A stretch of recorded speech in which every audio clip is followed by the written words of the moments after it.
Honorable members, the prayer. Lord, the God of righteousness and truth, grant to our King and to his government, to members of the Legislative Assembly and to all in positions of responsibility, the guidance of your Spirit. May they never lead the province wrongly through love of power, desire to please, or unworthy ideas, but laying aside all private interest and prejudice.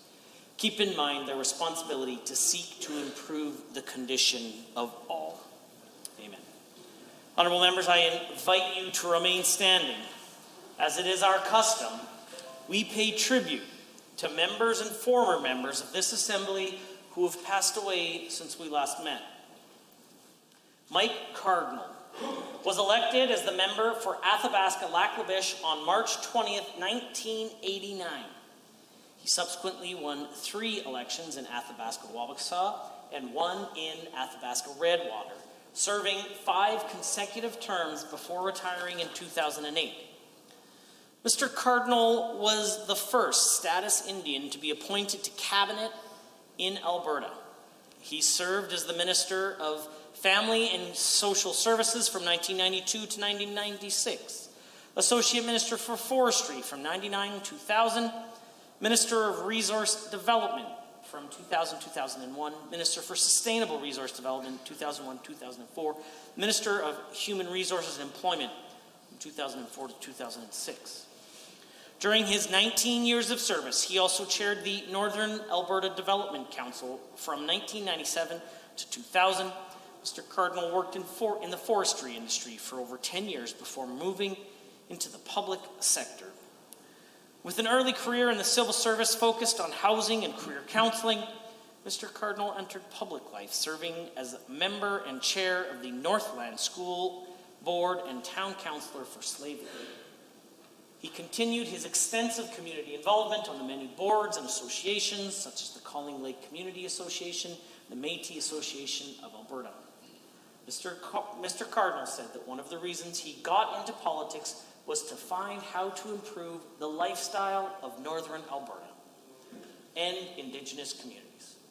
With his dedication, he worked tirelessly for his constituents and the people of Alberta. Mr. Cardinal passed away on January 12th at the age of 81. In a moment of silent prayer and reflection, I ask you to remember Mr. Cardinal as each of you may have known him.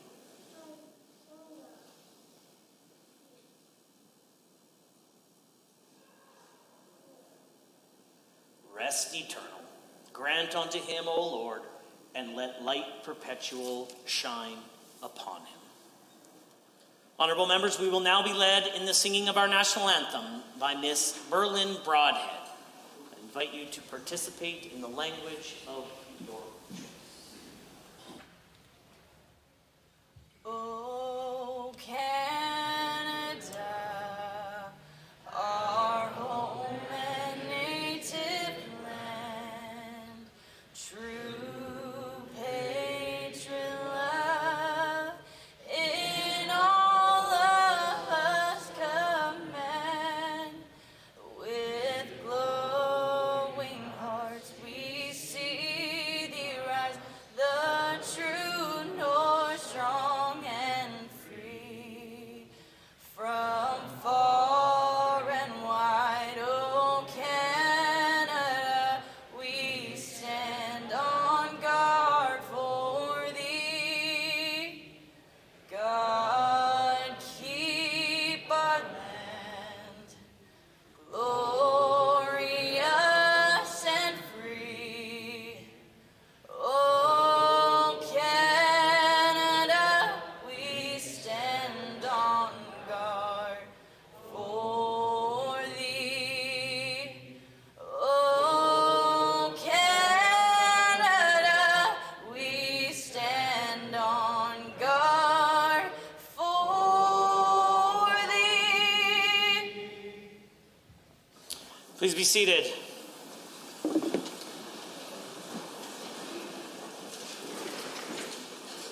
Honorable members, before I call upon the clerk to call for the daily routine, I want to take a moment to recognize that March 3rd, 2023 marked the 15th anniversary of the first election of the Honourable, the Leader of His Majesty's Loyal Opposition, the member for Edmonton Strathcona.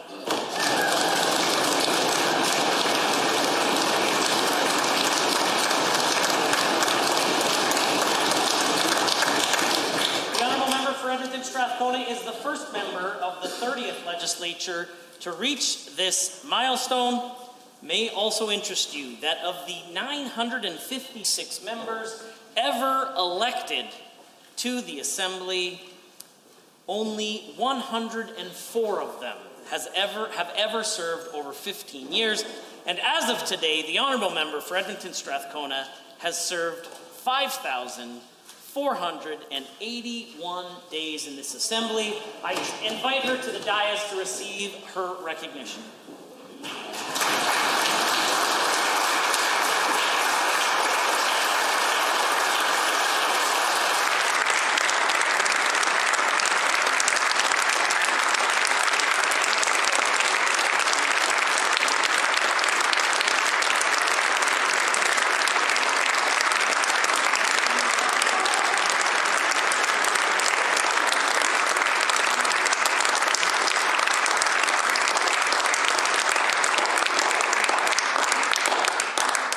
Please be seated.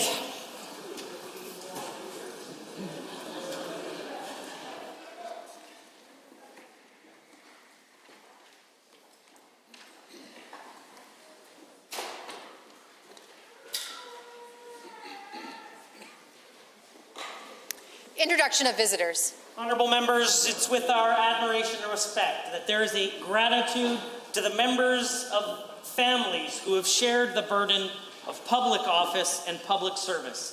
Today, I'd like to welcome members of the Cardinal family who are present in the gallery.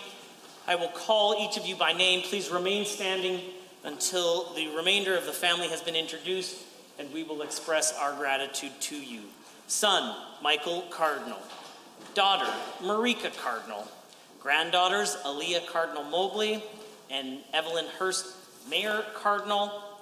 Grandson, River Horst Mayer Cardinal. Brother, Irvin Cardinal.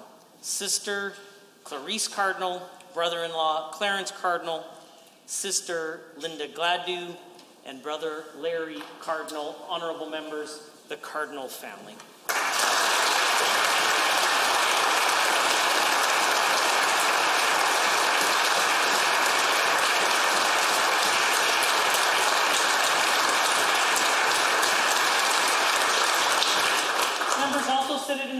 Seated in the Speaker's Gallery today is a skilled young singer-songwriter from Northern Alberta who led the Assembly in our national anthem just moments ago. Miss Berlin Broadhead is a 18-year-old country singer from the constituency of Lesser Slave Lake who's been nominated for 5 Alberta Country Music Awards. Thank you, Berlin, for leading us.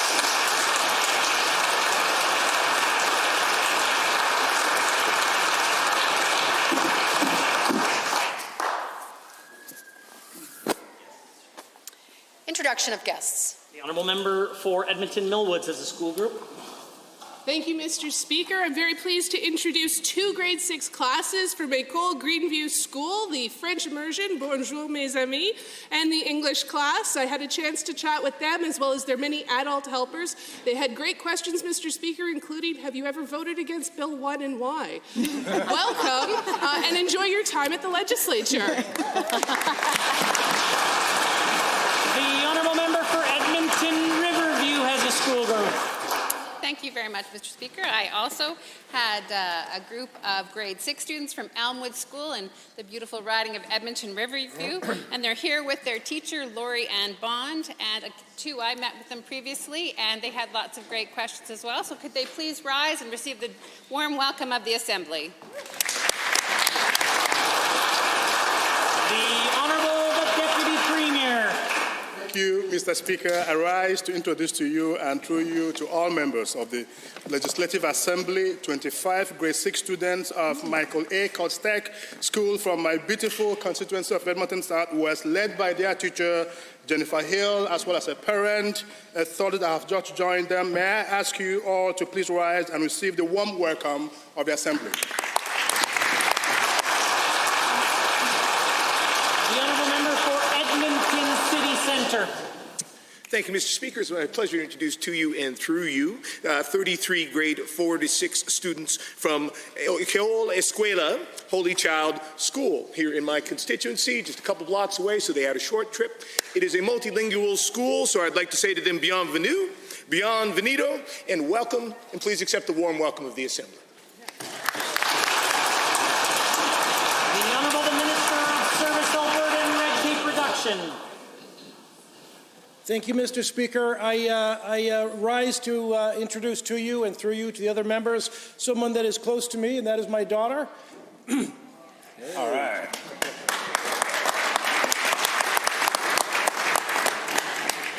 If I could ask Amira to please stand and receive the warm welcome of the House.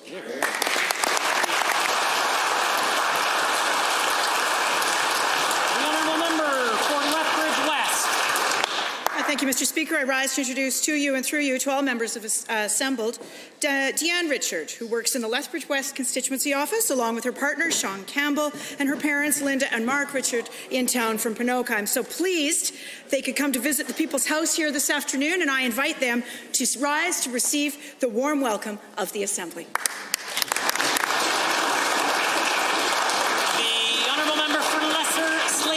Has an introduction. Mr. Speaker, to you and through you, it is my distinct pleasure to welcome one of my constituents, Jody Broadhead, who is the owner of Apex Well Servicing and Avid Energy Services in Lesser Slave Lake, to this esteemed House.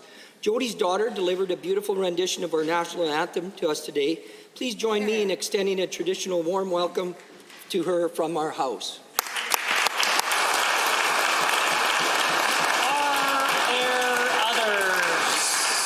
Seeing none. Ministerial statements. Member statements. I'm sorry. Was the Minister of Finance rising for an introduction? Well, Mr. Speaker, thank you. It's an honor for me to introduce to you and through you the mother of one of our staff members from the Premier's office. It's Janet Sirkovich, and she's visiting from Vancouver today. It's her first time in the legislature. Welcome, Janet, and please stand for a warm welcome in this legislature.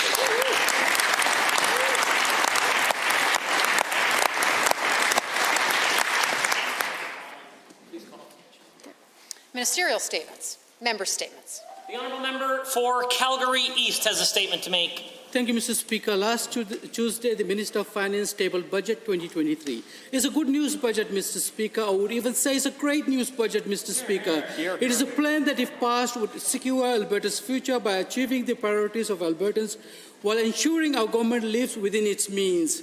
Fiscal responsibility matters, Mr. Speaker. It matters for Albertans, their families, and the communities. Over the past 4 years, our relentless focus on investment attraction, job creation, and diversification has secured our position as the economic engine of Canada.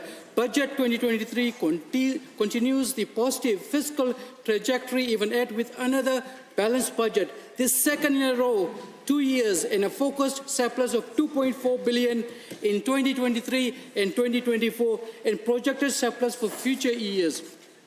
But what will this budget mean for you and I, Mr. Speaker, for our constituents, our job creators, and all Albertans? It means we are securing the health and education of Albertans by increasing access to family doctors, surgeries, and emergency services, by making sure our children, grandchildren have the education system they need to reach their full potential. A new fiscal framework means the next generation is not encumbered with a debt they did not incur.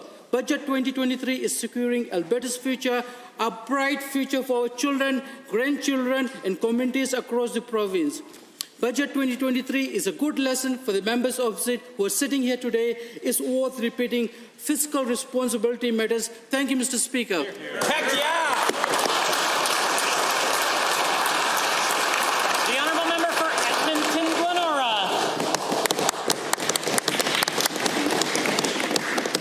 If the current Premier follows the law, the election will begin in 56 days. And we want every Albertan to know that Alberta's NDP will get you the health care you need, where you need it, close to home. The present government wants Albertans to forget the last 4 years and how much worse the UCP has made health care. But Albertans remember that the UCP chased nurses, doctors, and allied health professionals out of the province immediately after the last election. The health minister even yelled at a doctor in his driveway. The UCP kicked 40,000 Albertans off the seniors' drug plan. They cancelled the much-needed Edmonton and North Zone lab, a lab that would have been a game-changer for timely health treatments. The UCP cancelled the Child and Adolescent Mental Health Centre, saying that there wasn't a mental health crisis. What a slap in the face to every parent desperate for a therapist, or teacher needing a student assessment, or a teenager fighting to make it through the day. The UCP pushed privatization and chased nurses, anesthesiologists, and surgeons out of public hospitals. You better believe that Albertans remember the cruel and hurtful words of the current Premier suggesting that it was their fault if they got stage 4 cancer. The UCP even tried to take insulin pumps away from children with type 1 diabetes. And then there's the current Premier's ongoing plan to make everyday Albertans pay out of pocket to see their family doctor. We just can't trust her with our health care. But the good news is we have a chance to vote for a government that will protect and improve public health care and ensure that you never have to pay to see your doctor. Albertans can vote for a Premier who cares about them and their family. We can vote for a Premier who believes in public health care, and she actually wants it to serve us all well. We can choose a stable, competent, caring leader. We can elect a government with a plan to ensure 1 million more Albertans can have a family doctor and a health home. This spring, we can stand for an Alberta that works for us all, one with better health care and much better leadership. This spring, we can elect Alberta's NDP.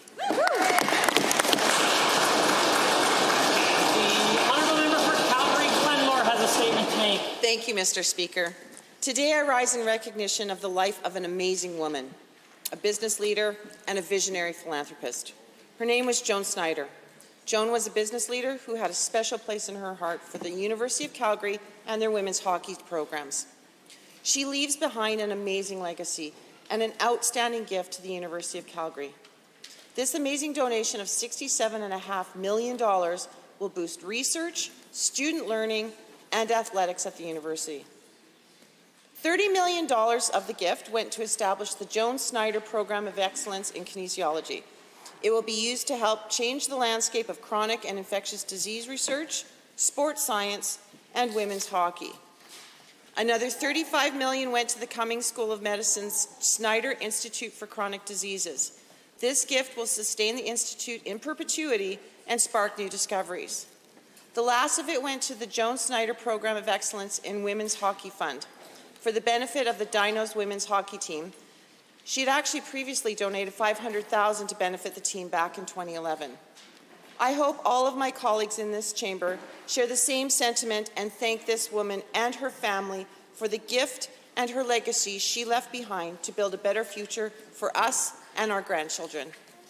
Hear, hear. The honourable member for Highwood. Mr. Speaker, I rise today to speak about a cause that is very close to my heart, the Rolling Barrage. Founded in 2017 by Scott Casey, a Canadian veteran dedicated to addressing an issue that many shy away from.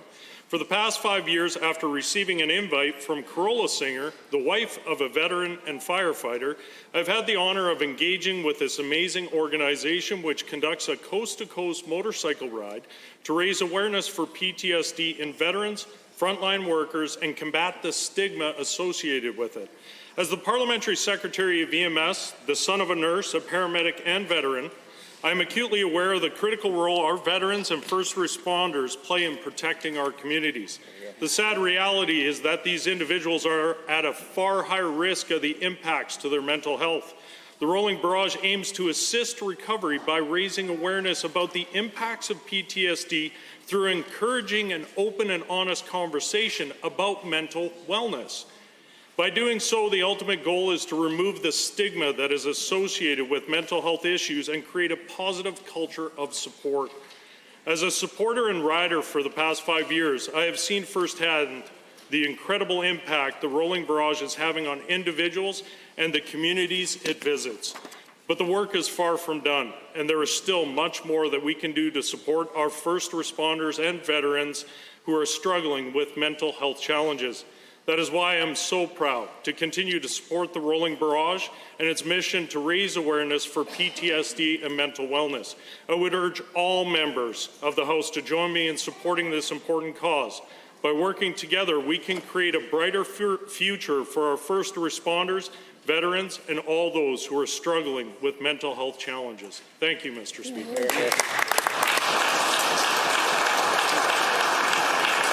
Honourable members, the time is now 1:50, and that makes it oral question period. And the Leader of His Majesty's Loyal Opposition has the call. Last week, this Premier had the gall to get up and claim that there is no crisis in healthcare. Everything's fixed, she said. Dr. Cowell says so. But today, Mr. Speaker, we are learning that's just not true, as if we didn't already know. What's actually happening is paramedics are being directed to dump critically ill patients off at the ER, even if there's nobody there ready to care for them. This is dishonest, dangerous, and it puts lives at risk. To the Premier, is dumping people in hallways her version of fixing our healthcare crisis? The Honourable the Premier.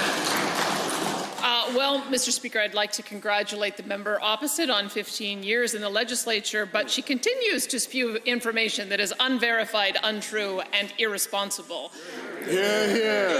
The email in question, we'll make sure that we get proper information out, but we have been very clear from the beginning. And as part of the reason why we have delayed in rolling out targets, not directives, on what the acceptable drop-off time is at hospital, the target is 45 minutes. That's a target across the entire country, and we're going to be striving to achieve that. The Honourable Leader of the Opposition.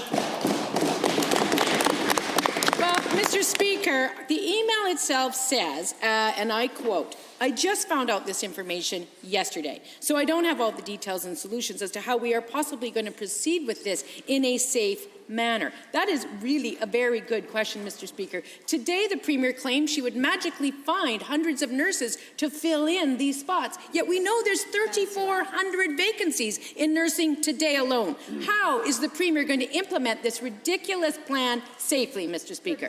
The Honourable the Premier. Well, there's no magic involved, just the good work of Dr. John Cowell and Mauro Chies, who is our CEO, going out, doing recruitment, and being methodical and putting out the call for resumes. They are systematically hiring 114 full-time equivalents. As we know, there's lots of part-time and casual staff, and so it'll probably be more people than 114. But as they get rolled out at our 16 acute care facilities, we will have offload teams that are able to accept patients as they're being dropped off by paramedics. The Leader of the Opposition for second set of questions. Mr. Speaker, there are 3,400 vacancies right now, and this is scheduled to start in 9 days. Now, meanwhile, this government has starved healthcare funding going on 4 years. The budget from last week is still $1.4 billion short, accounting for population and inflation. Today, we have more than 30 communities with bed closures. Expectant parents are driving hours for their babies to be delivered. Emergency rooms with random shutdowns, including the most recent last night in Airdrie. No urgent care, none. To the Premier, what is it about hospitals with giant flashing clothes? The Honourable the Premier. I wish the member opposite would calm down and stop giving information out that is incorrect. At the Alberta Airdrie Urgent Care Centre last night, I'm told that they did find a doctor and it was not closed down. And so here's the thing, Mr. Speaker, is that what we are doing in healthcare is that we are restoring some calm, because it has been under stress for the last 2.5 years. The calm, stable leadership of Dr. Cowell and Mauro Chies is allowing us to attract more workers back into the system so that we can meet some of these issues of service. The Honourable Leader of the Opposition for second set of questions. Mr. Speaker, the only person that is calm about health care is the guy who gets to take a limo up to Edmonton for a meeting. Everybody else just sees this Premier gaslighting them, and it is not creating calm. Meanwhile, the people of Calgary also feel let down. They feel that they have been completely insulted as a result of this government putting not one single cent in this last budget into downtown revitalization. When asked why the province snubbed Calgary, the Chamber President said simply, ask the Premier. So, Premier, why the snub? The Honourable the Premier has the call.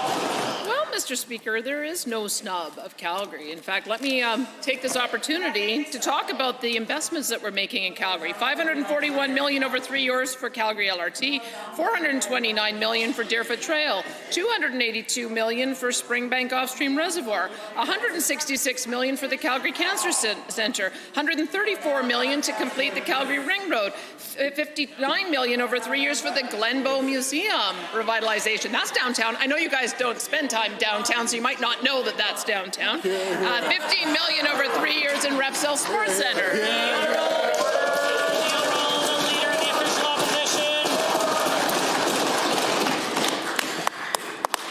Nothing for the Calgary downtown revitalization strategy, yet lots of money to hire more political staff to write weird answers. Here's another fact. This September, another 8,000 kids are going to walk through the doors of the public school system in Calgary.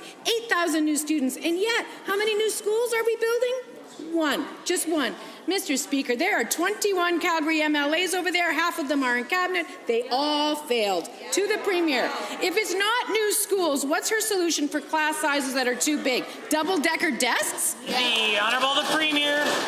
Well, Mr. Speaker, I'm not quite sure where the official opposition gets their information from. We are building 58 schools, over $300 million, 11 of which of them are in Calgary. So we have got 11 projects, and as the opposition knows,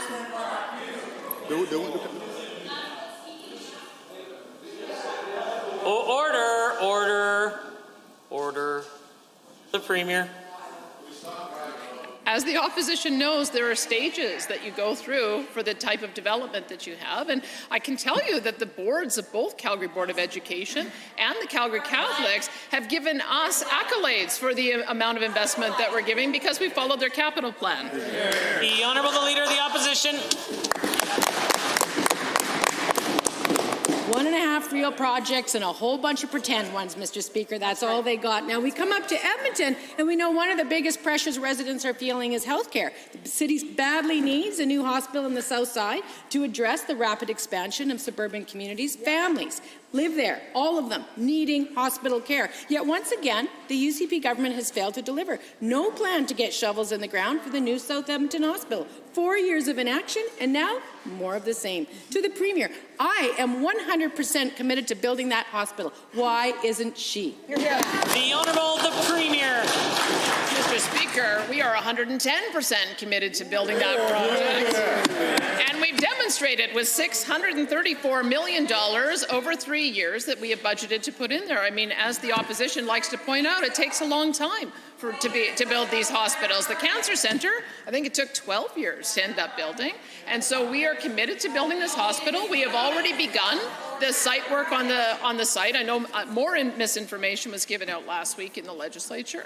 The site work has already begun. We're going to be servicing the site. We're going to do the design. We're going to get it built. That's true. The order. The Honourable Leader of the Opposition for a third set of questions. The site work is not done. I would urge the Premier to drive by there sometime. Now let's talk a bit about affordability. Despite sending out taxpayer-funded campaign leaflets touting their so-called affordability plan, these programs all start expiring right after the polls close in July. I've seen jugs of milk last longer. No more affordability checks, no more gas tax relief, no more rebates, and Albertans will have to start paying off their deferred electricity bills. To the Premier, why do big profitable corporations get permanent annual handouts while families are forced to pay more? The Honourable the Premier. Mr. Speaker, we wanted to make sure that the affordability payments actually didn't have an implication on the election, which is why that they go on after Election Day is over, which is May the 29th. May the 29th is when Election Day is over. The payments will go until June 30th, and we've said that we'll continue to look and hear from our constituents. The Premier. Ask Albertans whether or not we continue to have the pressures. As we all know, leading into a winter season when you have higher electricity charges, higher home heating bills, higher cost of gasoline and diesel, that's why we targeted on winter. The Honourable the Leader of the Opposition. Well, Mr. Speaker, the reason the Premier can't afford a long-term solution for Alberta families is the fact that the money's already spoken for. Yep. She wants to hand up to $20 billion to her irresponsible friends who don't want to clean up after themselves. Every single oil and gas economist has called R-Star a bad deal for taxpayers. Even the Environment Minister said it violates the polluter pay principle. Why won't the Premier commit today that no version of this backwards idea in any form will ever be forced onto the backs of Alberta taxpayers? The Honourable the Premier. Mr. Speaker, I find it interesting that the leader opposite, she seemed to like this type of approach when her boss, Justin Trudeau, gave $1 billion for site rehabilitation. She kind of likes it when her boss, Justin Trudeau, proposes a 300% increase in the carbon tax, which she implemented when she was on this side. If she was worried about affordability, she would go and talk to Jagmeet Singh, who is in partnership with her boss, Justin Trudeau, and say, do not increase the taxes on Albertans. Order! The Leader of the Opposition.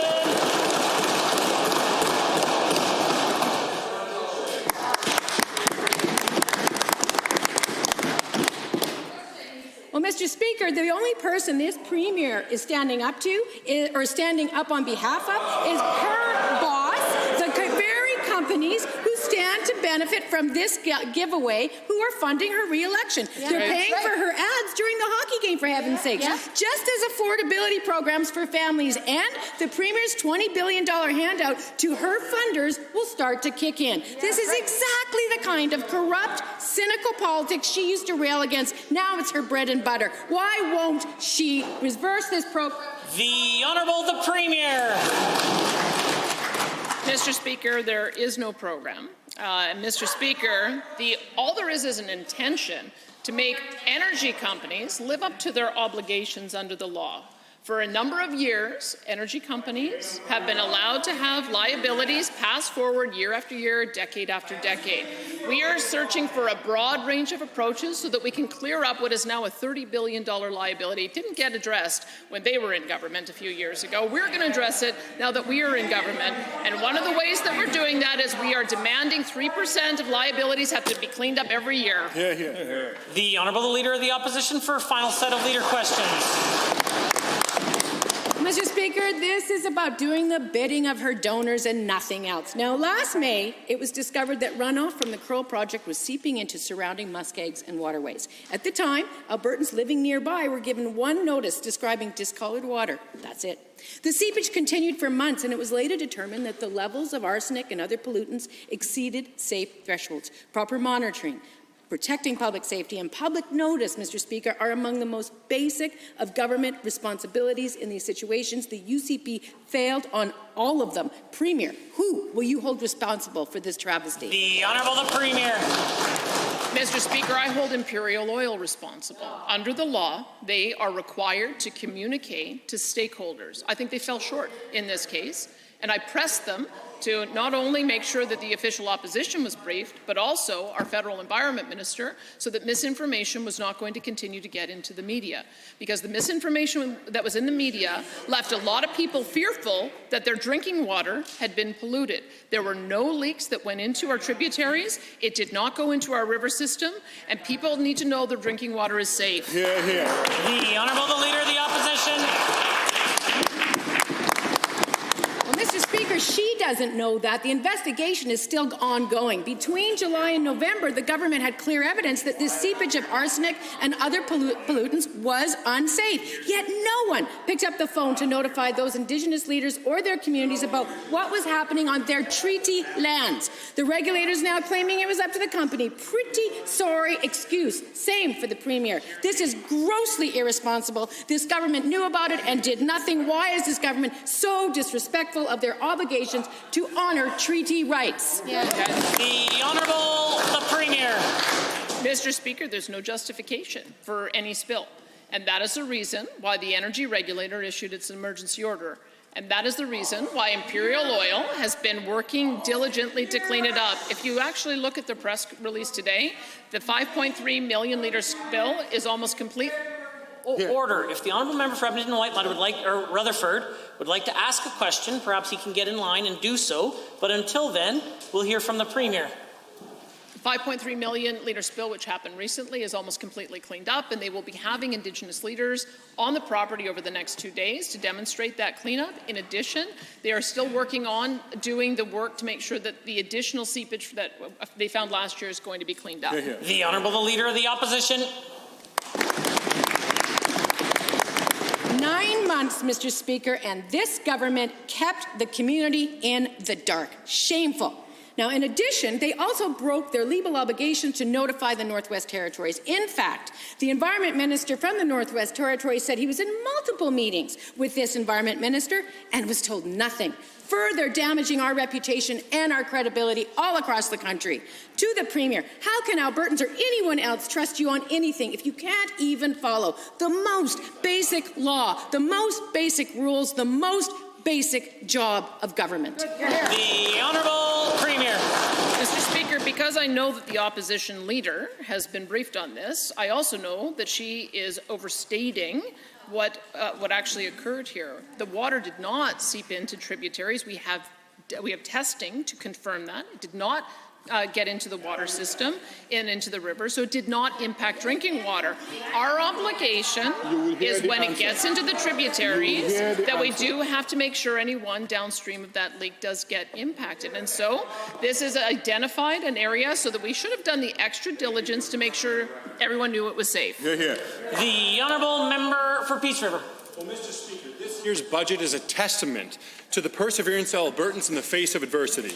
With unparalleled worldwide events affecting our country and our province, Alberta has come out on the other side stronger than ever before. The economic stewardship of this Conservative government and this Minister of Finance has led us to introduce again a second balanced budget, and we expect more in the out years to come. Now, my question to the Minister of Finance, please tell us, for the information of this House, especially the members opposite, if this government were to continue on the same spending that the NDP would have spent, would we have a balanced budget? The Honourable the Minister of Finance, the President of Treasury Board. Well, Mr. Speaker, the short answer is no. And here's why. The NDP increased per capita spending in real dollar terms by $300 per person over their term. Mr. Speaker, we made it a goal of this government to bring down our spending to align with other provinces. Mr. Speaker, mission accomplished. We're running a $2.4 billion surplus. They would run a $4 billion deficit. Mr. Speaker, I'm sure the members opposite appreciate the question as I do. Now, given the members opposite are stable and reliable at running deficits, and our government is stable and reliable at good fiscal management, could the minister please inform our House, Albertans, especially members opposite, what the cost is to not balance in the budget, not just in dollars and cents, but the human cost to families, to Albertans, Mr. Speaker. The President of Treasury Board. Speaker, there's so much value to bringing responsible fiscal management back to the province. Strong fiscal management is attractive to investors. It attracts investment, it grows the economy, it creates jobs and career opportunities.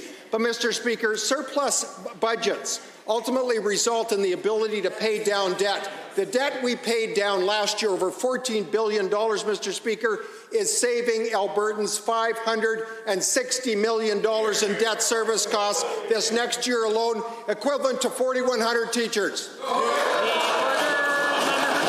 Thank you, Mr. Speaker. I know even the members opposite opposite are happy to hear that answer, as we all are in this House. Now, given that difficult events have shaken the world economy in the past, and given that the irresponsible position that the NDP government left our government in when we came into power in 2019, and given the diligent work that we have done to pursue 2 balanced budgets in a row through the difficulties of a pandemic and worldwide oil price crashes, can the minister please let this House know what decisions he made in the past that he made now and will make in the future to continue having balanced budgets in this province? The Honourable the Minister of Finance.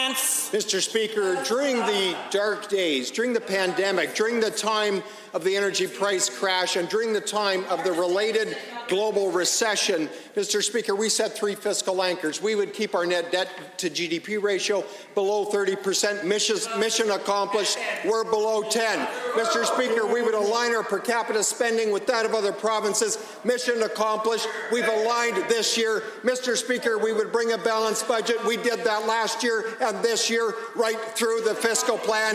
Mission accomplished.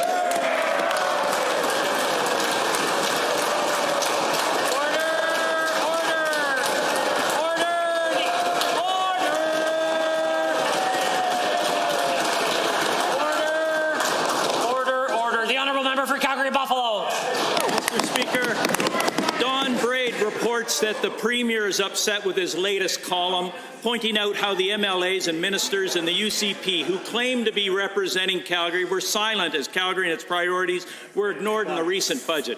This is the latest from a government that has seemingly dedicated itself to ignoring Alberta's largest city.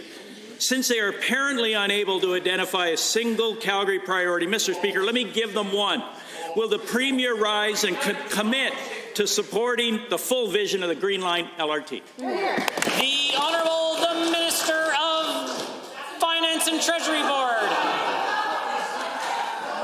Mr. Speaker, we have been clear and transparent in Budget 23 around our capital plan. The fact that this government supports LRT expansion in both Calgary and Edmonton. Mr. Speaker, we've been clear and transparent. Moreover, Mr. Speaker, this government has... Okay. The Honourable Minister of Finance. This government has been focused on creating the most competitive business environment, attracting investment, creating jobs, bringing this province back to fiscal responsibility with a balanced budget. Honourable Member for Calgary Buffalo. 0 for Calgary downtown is an insult, given that this UCP government has made it clear that the needs of Calgarians are not important to them, like when the Premier refused to let the people of Calgary elbow vote for their representative, and now the laughable claim that not a single minister in this government actually knows what Calgary priorities are. And given that the Green Line is a critical project to get Calgarians to work, to school, to home and to families, can the Premier please rise in this House and commit that despite her repeated failings of Calgary and Calgarians, that the future of the Green Line LRT will be supported and importantly funded? The Honourable the Minister of Transportation and Economic Corridors. Well, thank you very much, Mr. Speaker. And if the opposition would actually read the budget, they would see that in the capital plan, there's funding for the Green Line. The Calgary Green Line is actually in the budget. So that's just something that there's a $541 million commitment from the province. There's $674 million from the federal government. This province is committed $1.53 billion for the Calgary Green Line, a huge win for all of Calgary. The order. The Honourable Member for Calgary Buffalo. Mr. Speaker, given the importance of the projects like the Green Line to Calgary, given that Calgarians rightly don't trust this government, and given the repeated failures to support Calgary when it comes to health, education, affordability, infrastructure and more, and given that the Alberta NDP is committed to serving the needs of Calgary, the future of the Green Line will be safe under the Alberta NDP government. Can the Premier make the same claim? The Honourable the Minister of Municipal Affairs. Thank you very much, Mr. Speaker. Now we want to talk about Calgary. I can tell you what Calgarians cared about in 2019.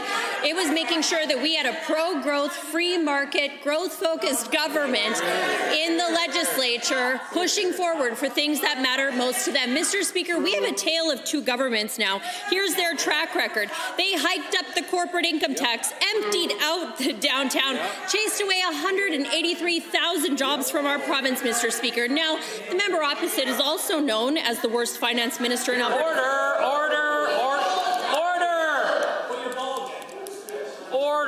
Order.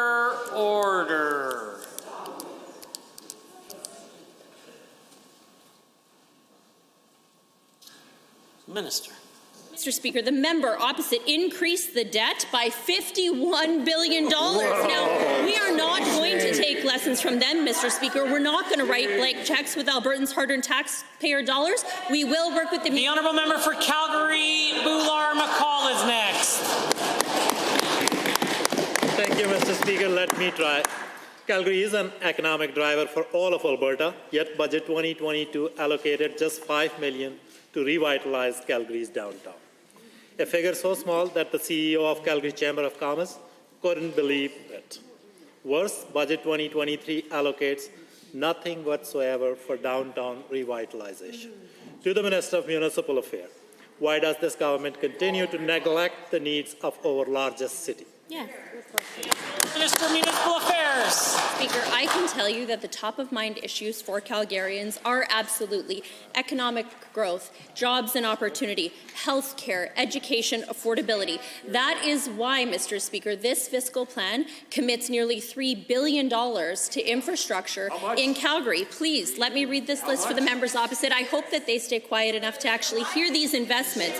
But, Mr. Speaker, it is $541 million over 3 years for LRT projects, $429.7 million for Deerfoot Trail, $166 million for the Calgary Cancer Centre, $134.2 for the Ring Road, $84.7 for the honourable member for Calgary, Bular-McCall.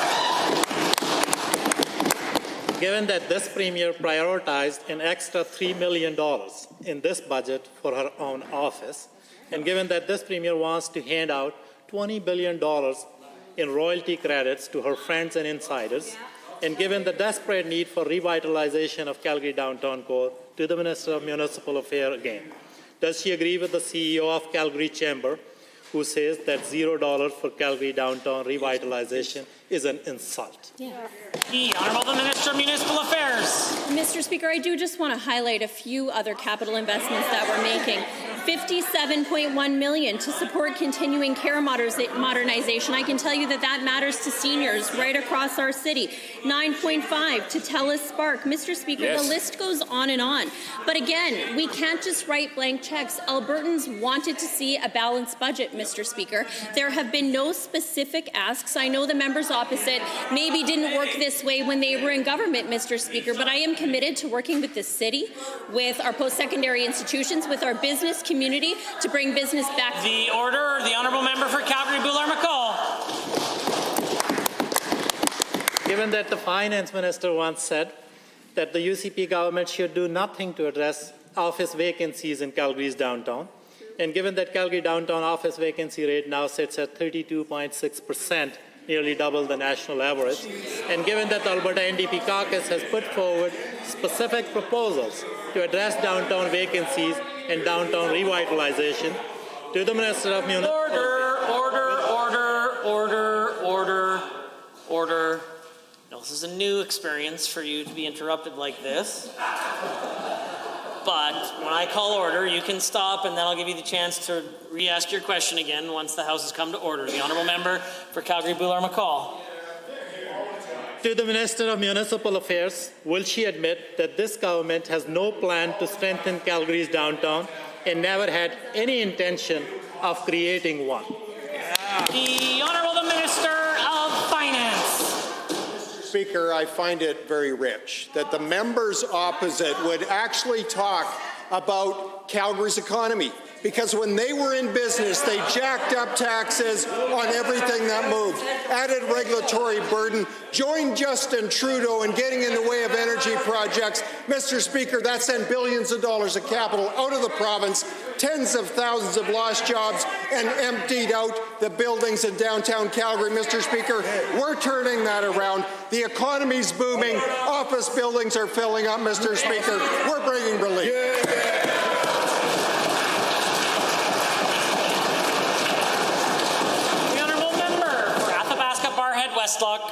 Mr. Speaker, it's no secret that the cost of living has increased due to poor fiscal policies of the federal government.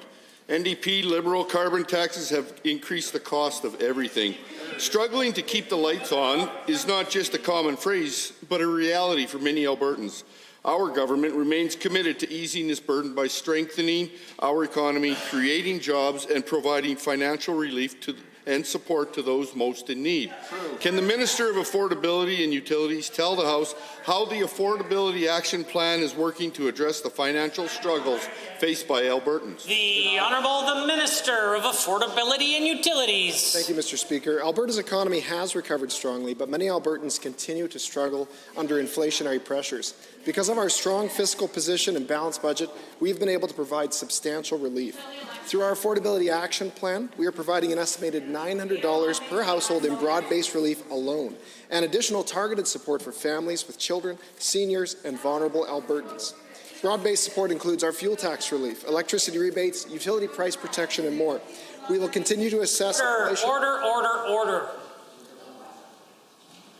It was a good question. If I could hear the answer, it would be even better. The Honourable the Minister. As I was saying, we will continue to assess inflation and cost of living and provide support to Albertans that is appropriate. Thank you.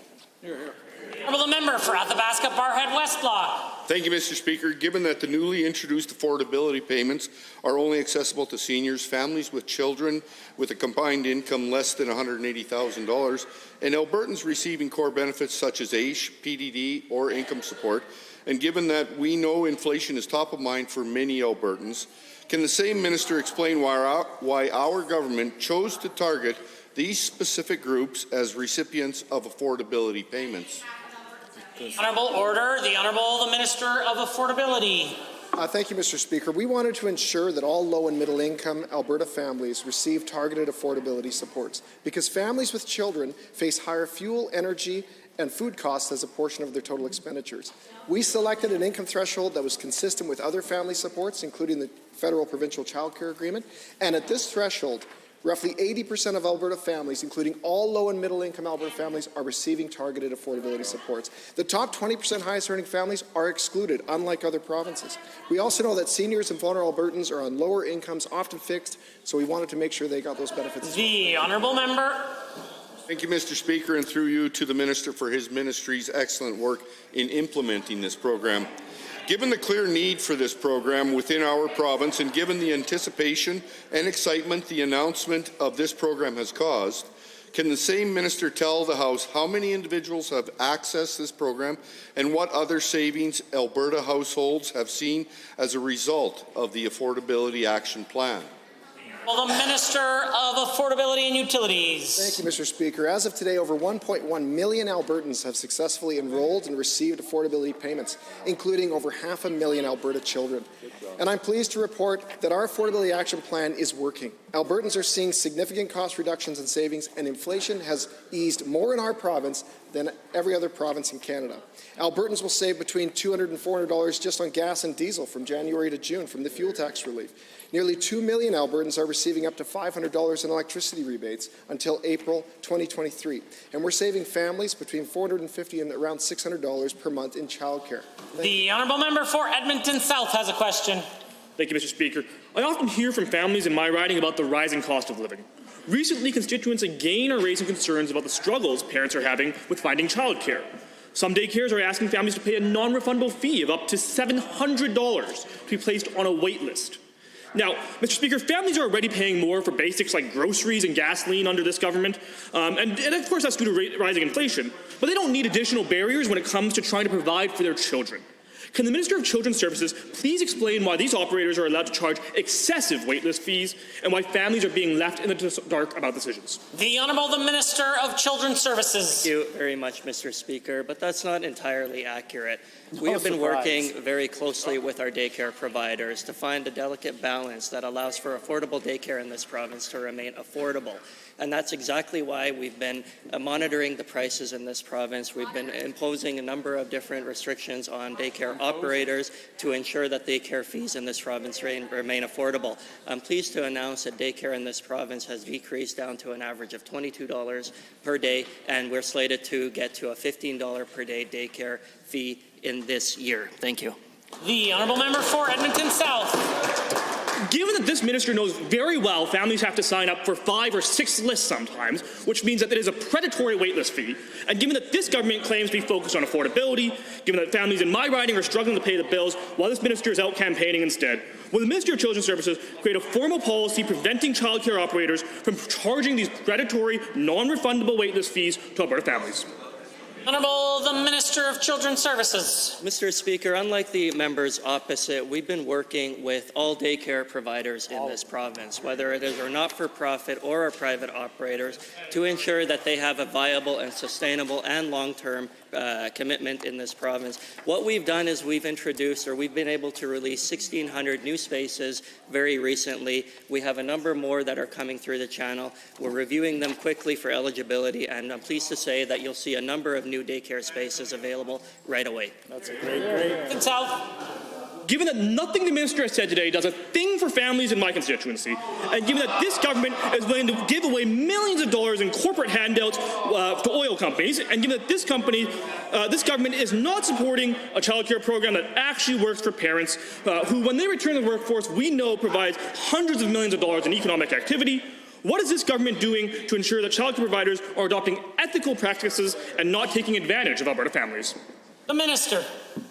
I find it funny that the honourable member talks about daycare operators in this province as though they're their enemies, and that's exactly what they did when they introduced their failed pilot program back when they were in government. Mr. Speaker, we do not choose between winners and losers in this province when it comes to operators. We will not waver when it comes to protecting all operators in this province, and will continue to respect parental choice and make it accessible for all. Honourable member for Edmonton Rutherford. Thank you, Mr. Speaker. I'd like to start this question by expressing my support for the people of the Athabasca, Chipewyan, and Mikisew Cree First Nations and Fort Chip Métis as they deal with the impact of the spill and discovery of a leak from an Imperial Oil facility onto their territory that went on for months without the local communities being adequately informed.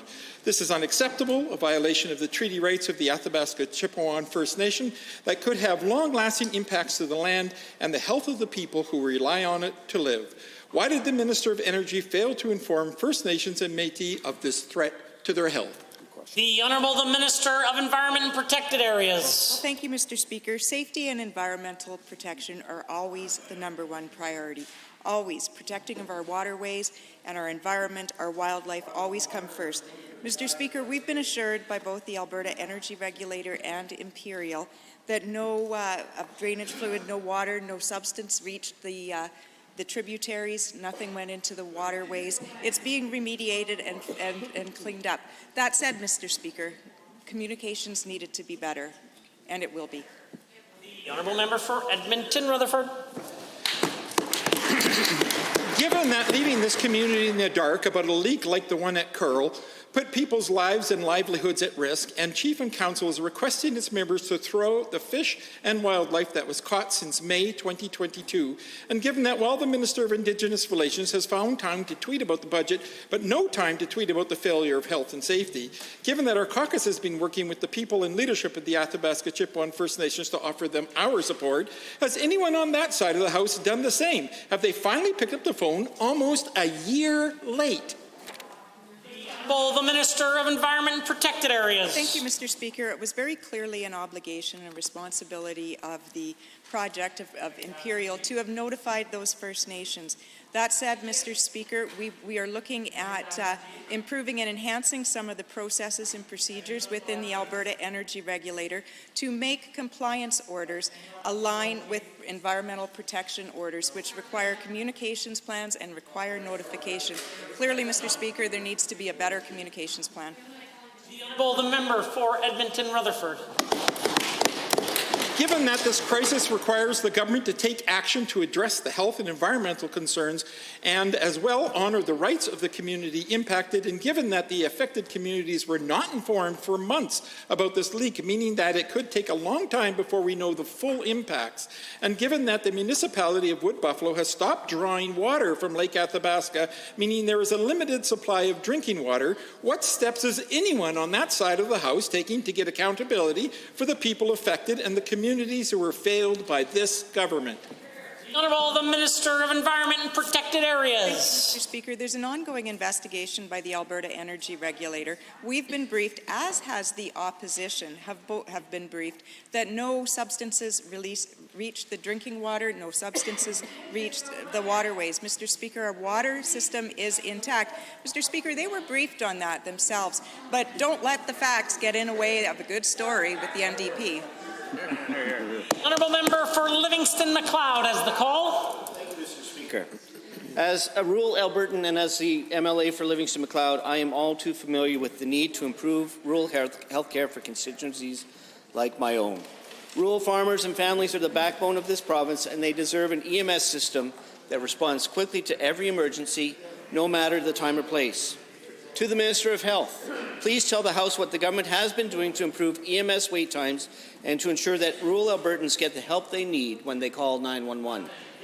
The Minister of Health. Thank you, Mr. Speaker, and thank you to the Honourable Member for the question. Mr. Speaker, as noted by the Honourable Member, each minute is critical in responding to a 911 call. And as part of Alberta's Health Action Plan, we are constantly fine-tuning our efforts to improve times. In communities over 3,000 residents, as we noted in the 90-day report last week, we reduced this response time by more than 2 minutes. That's a 10% improvement, Mr. Speaker. And in rural communities under 3,000, we've seen a response that's nearly as significant. And in remote communities, we've seen another 10% improvement, chopping 10 minutes off the response time. Mr. Speaker, we'll continue to work at it until we get it down even. Honourable Member for Livingston-McLeod. Thank you, Mr. Speaker. Given that the demand for healthcare services in many constituencies, including mine, has outpaced supply, and given that the Government of Alberta remains committed to ensuring that rural Albertans and their families stop experiencing doctor shortages and long surgical wait times, can the same minister explain to this House what programs and strategies they have in place to attract physicians and healthcare workers to rural Alberta? Minister of Health. Thanks again, Mr. Speaker. Mr. Speaker, as part of our strategy to attract healthcare workers, we are using training, using international graduates, both nurses and doctors, and we are actually having success at this point in time. Mr. Speaker, AHS has recruited 28 physicians to rural Alberta and added 278 more registered nurses, licensed practical nurses, and healthcare aides since November. In addition, EMS has added 39 frontline staff, including paramedics and emergency communications officers, over the last 3 months in rural areas, and we're going to continue to add staff. The Honourable Member. Mr. Speaker, thank you, and to the Minister through you. Given that the Reside program commenced in 2021 to give more family doctors the opportunity to start their careers in rural Alberta, and given that in 2022 the Ministry of Advanced Education created over 2,400 new seats in nursing, healthcare aid and paramedicine programs at post-secondary institutions across our province, can the Minister of Advanced Education explain what their ministry is doing to help regional post-secondary institutions in delivering medical education to improve healthcare services in rural Alberta? The Honourable Minister of Advanced Education. Well, thank you, Mr. Speaker. As the member said, in the last budget, we allocated approximately $30 million to create 2,400 new spaces. That's in nursing, that's in paramedicine and healthcare aides, and we're continuing that in this budget. In fact, this budget contains $95 million to support growing our healthcare capacity. That will allow us to create 2,500 additional spaces, again, in high-demand programs in healthcare, in nursing, and in other areas. As well as the Minister of Health mentioned, we're also working to support internationally educated nurses to support that capacity. The Honourable Member for Edmonton-Glenora. Mr. Speaker, education is the path to a better life. It's the foundation upon which our society is built, and it brings growth, opportunity, security, and prosperity to Alberta families. Every child deserves to learn at a comfortable, safe school with well-supported teachers who are teaching a future-focused curriculum. However, the current government has failed on all accounts. Why don't they care about growth, security, and prosperity for the next generation of Albertans? Why have they failed Alberta students and families so much? The Honourable the Minister of Education.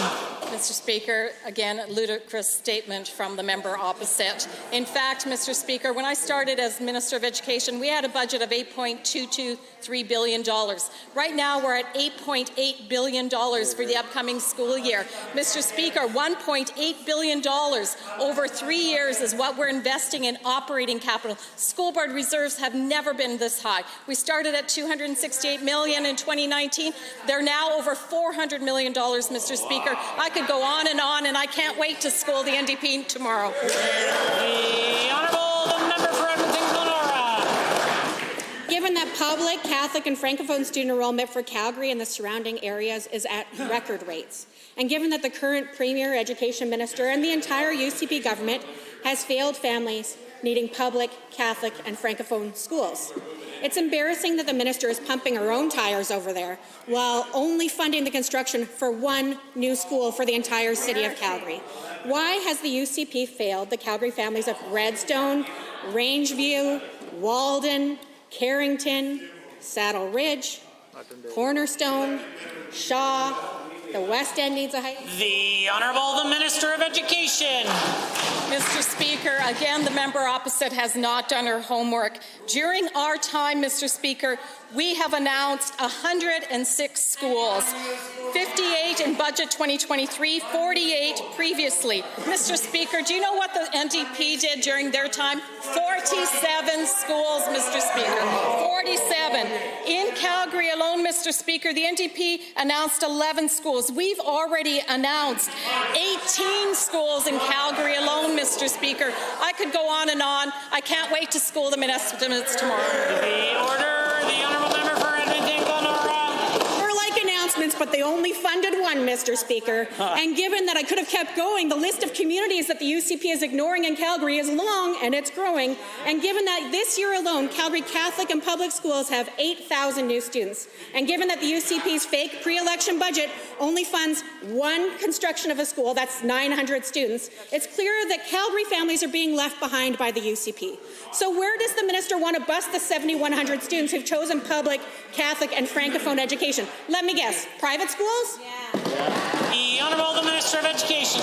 First of all, Mr. Speaker, the member opposite doesn't even recognize or know that private schools only get 70% funding and no dollars for capital, which is not what she wrote in a letter recently. Mr. Speaker, I'm going to quote Laura Hack, the CBE chair. On behalf of CBE students and their families, we thank the Government of Alberta for the capital announcement plan. These extraordinary and timely investments in infrastructure are vital to support student learning opportunities within our system.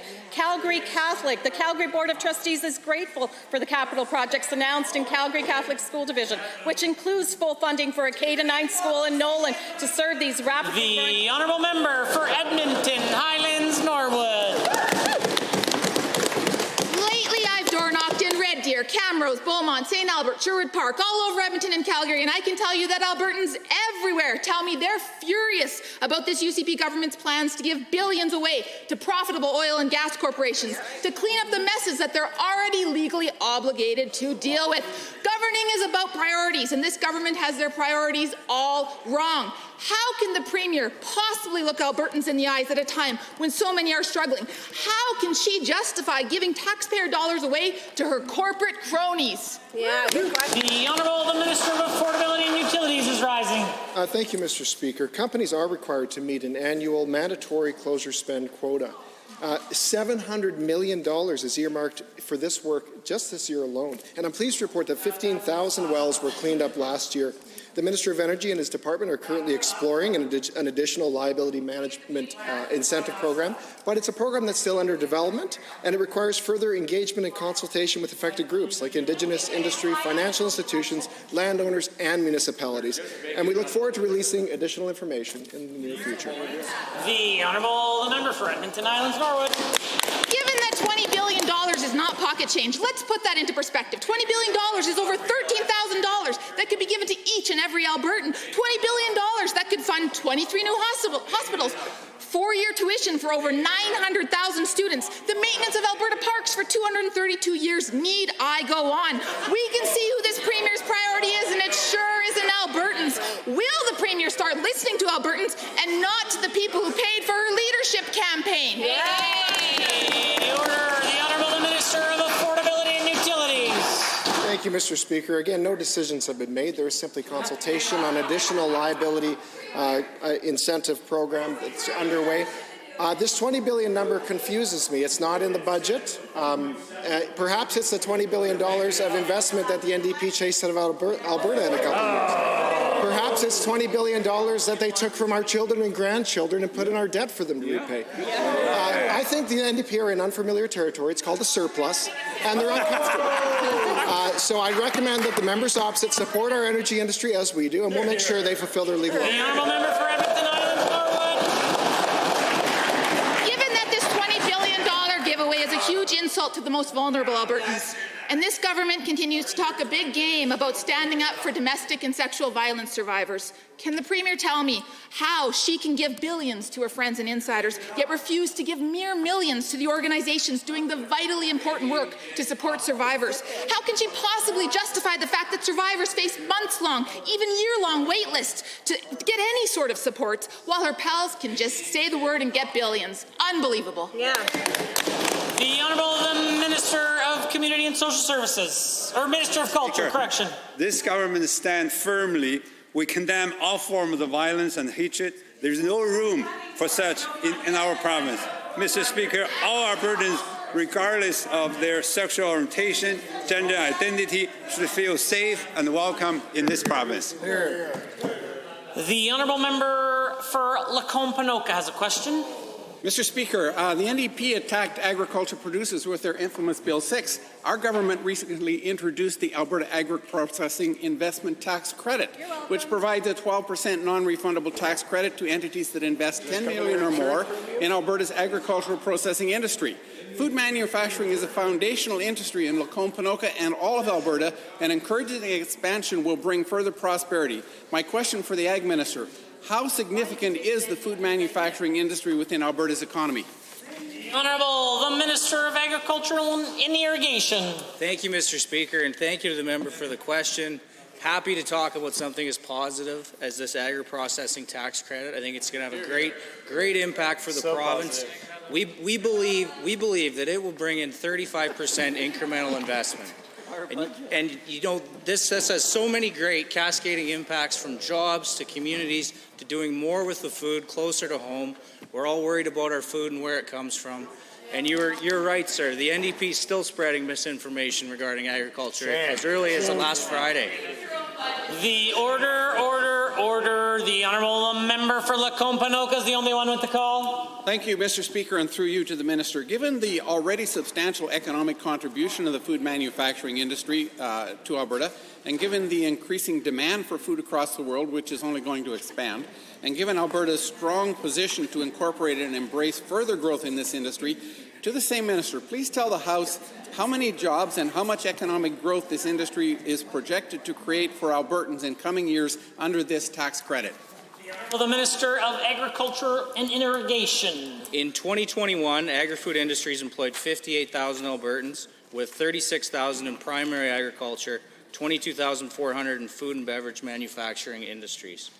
We set targets for the agri-food investment and growth strategy to create 2,000 jobs and attract $1.4 billion in new investment. We hit those targets at the midway point of the term. I can tell you the targets going forward will be exponentially higher. We're talking 9,000 jobs and $5 billion in investment. Speaker, given the projected growth of this industry, as just spoken about, and given its potential to create good, strong jobs for rural Albertans in particular, and given the recent introduction of the agro-processing investment tax credit, can the Minister tell us who should apply for it, how they should apply, and what are the parameters for them to qualify for this agri-food tax credit? Minister. Well, first off, the bill has to be passed, so I'm hopeful that we can get that done this coming month. But companies are already reaching out to our department to ask about details, and those will be coming. A lot of excitement about what this can mean for the province. Companies are already telling us that this will be a difference maker, and it will be what lands them here in Alberta. Honourable members, this concludes the time allotted for oral question period. In 30 seconds or less, we'll continue with the remainder of the daily routine.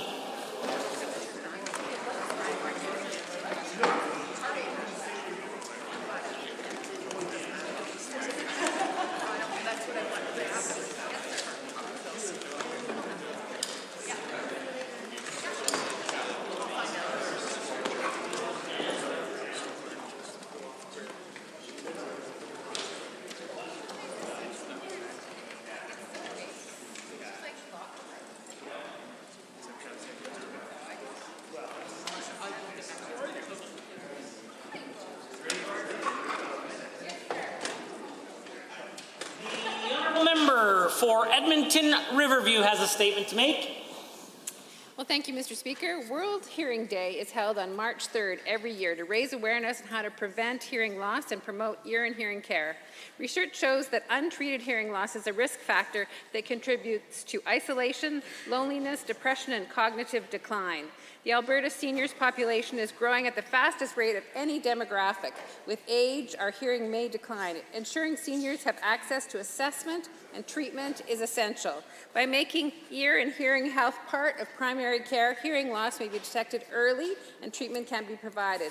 Primary care providers support the day-to-day health needs of Albertans through every stage of life and are best placed to refer patients for hearing tests. Audiologists and speech and language health professionals have specialized training to assess and treat a broad range of hearing and balance disorders and play an important role in primary care teams. The Alberta NDP knows the importance of primary care, and that is why we created the proposal for family health teams, a plan for modernizing primary care. We conducted a review of existing team-based care models in Alberta and other jurisdictions and found they increased access, quality, and continuity of care. They decreased administrative burden and allowed doctors, nurses, and allied professionals to focus on caring for patients. At a time when our acute care system is overwhelmed, investing in preventative services is needed. Sadly, the UCP government has instead cut funding, and 300 speech and language pathologists lost their jobs just before the pandemic began. Since the UCP was elected, the number of speech and language pathologists and audiologists has decreased, which means more Albertans are not able to access these preventative services. This is one of the many reasons acute care is overwhelmed. The UCP has made several decisions that have created ongoing chaos in healthcare. Albertans can find information about hearing and hearing loss on My Health Alberta, and audiologists can be found by calling HealthLink at 811.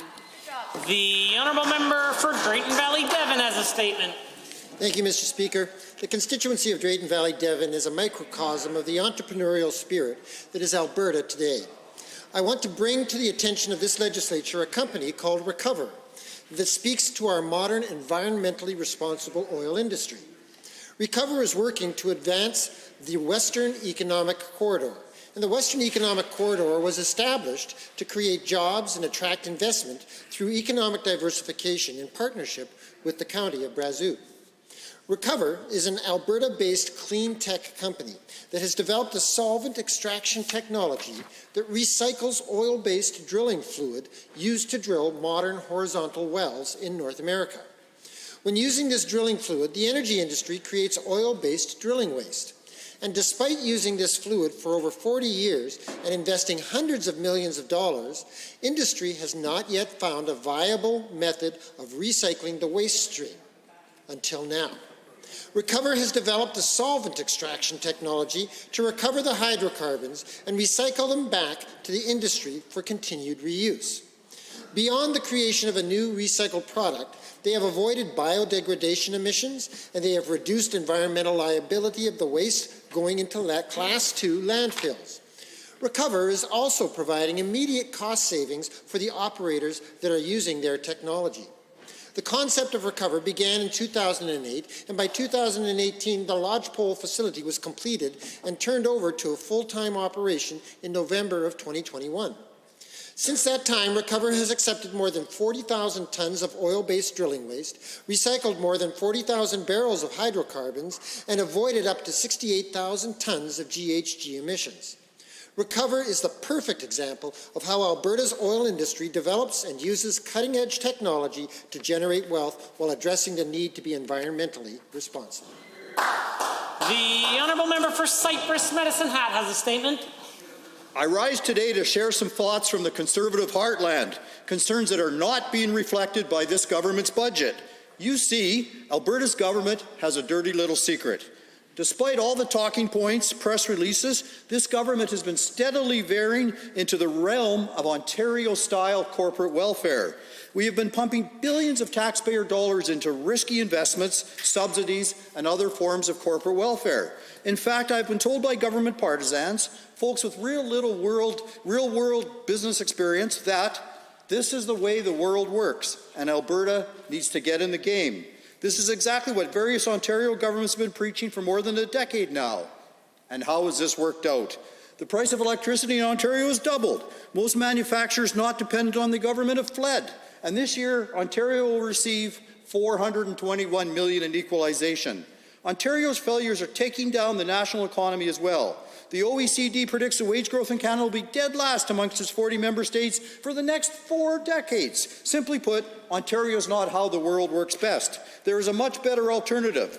In fact, it was tried and proven here in Alberta under Premier Ralph Klein and led to the creation of Alberta Advantage, the lowest unemployment in the country, the fastest growth, and complete elimination of provincial debt. The government got out of the business of being in business. They reduced subsidies and corporate welfare and focused on broad-based tax relief for both families and businesses. That is the proven path to success, and Mr. Speaker, it made Alberta exceptional. Friends, we can do it again. We can drastically raise the basic personal exemption on income taxes and give working folks a fighting chance. We can eliminate the small business taxes and level the playing field so Main Street can compete with Bay Street. We can create an economy where families can get ahead, where success is based on what you know, not who you know. We have done it before and we're good at it. We can make Alberta the most free and prosperous place in North America. Presenting reports by standing and special committees. Presenting petitions. Notices of motions. The Government House Leader. Thank you, Mr. Speaker. I rise to give oral notice of Bill 8, the Alberta Firearms Act, sponsored by the Minister of Justice. Introduction of bills. Tabling returns and reports. Are there tablings? Seeing none. Oh, the Opposition House Leader. Mr. Speaker, I would like to table 5 copies of screenshots of emails sent from a hospital concerned about the change in EMS policy and the potential impact to patient care. The Honourable Member for Edmonton City Centre. Thank you, Mr. Speaker. I rise to table five copies of an email written by a unit manager at the Foothills Medical Center Emergency Department stating that starting March 15th, critically ill patients will now be offloaded by paramedics in 45 minutes or less, regardless of whether there are available healthcare workers on site at the hospital to take over their care. They state this comes as a big shock. They're not sure how their unit will be able to manage this, but it has been mandated by government. Go ahead, Shannon. Tablings to the clerk. I wish to advise the Assembly that the following documents were deposited with the Office of the Clerk. On behalf of Honourable Mr. Copping, Minister of Health, pursuant to the Health Professions Act, Alberta College of Paramedics 2021-22 Annual Report, College and Association of Respiratory Therapists of Alberta Annual Report 2021-2022, College of Dental Technologists of Alberta 2021 Annual Report. Orders of the day. Orders du jour. Public bills and orders. Other than government bills and orders, for second reading, Bill 203, Traffic Safety, Excessive Speeding Penalties Amendment Act 2022. Debate adjourned. Honourable Mr. Fian speaking. Honourable members, before the Assembly, Bill 203, Traffic Safety, Excessive Speeding Penalties Amendment Act 2022. Is there anyone wishing to join in the debate? I see the Honourable Member for Edmonton Decorah. Well, thank you, Mr. Speaker. Happy to rise this afternoon, getting a chance to speak to more private members' business, something we don't get a whole lot of time to do in this legislature. I've always said it'd be nice if we, maybe had a few more hours with which to debate private members' bills, especially if we actually got an opportunity to debate some of the opposition private members' bills. Unfortunately, we haven't seen a whole lot of that, but thankfully there's more than just opposition MLAs in the House. We've got some government side MLAs bringing forward private members' bills. So at least we'll get a chance to talk about those. Of course, specifically this afternoon, we do get the opportunity with which to discuss Bill 203, Traffic Safety, Excessive Speeding Penalties Amendment Act 2022. Maybe I'll go out on a limb here a little bit, Madam Speaker, that I don't think there's any member of this House that has served, currently serves, or will serve in the future that doesn't think that road safety, is an issue. I think there's always ways to make our roads safer, always ways to ensure that speed is left in checked, and that when drivers are, shall we say, going a little bit off the rails, that there are mechanisms in place with which we can deal with those situations. Now, obviously, it's been a little bit of time since we first started to be able to debate Bill 203, so it's probably a little bit prudent to talk about some of the things that that are going on here. Some of which we're talking about how fines are going to be dealt with regards to excessive speed. Some of the suggestions that this makes, as we know, private members, can't make any specific kind of money requests and whatnot, which, of course, this doesn't necessarily do. But, at the very least, it gives us the opportunity to talk about these sorts of things. And so one of the things I'm always interested in hearing about, and I do realize that private members, don't have the same resources that are available to them that, for instance, the government has available to them around consultation. But what, has the member been able to suss out with his communications with different organizations and whatnot around some of the changes being proposed in Bill 203, and even as far as can they even be implemented effectively. I've always said that we can come up with all the ideas, but if the individuals can't actually implement those, then they're really quite useless.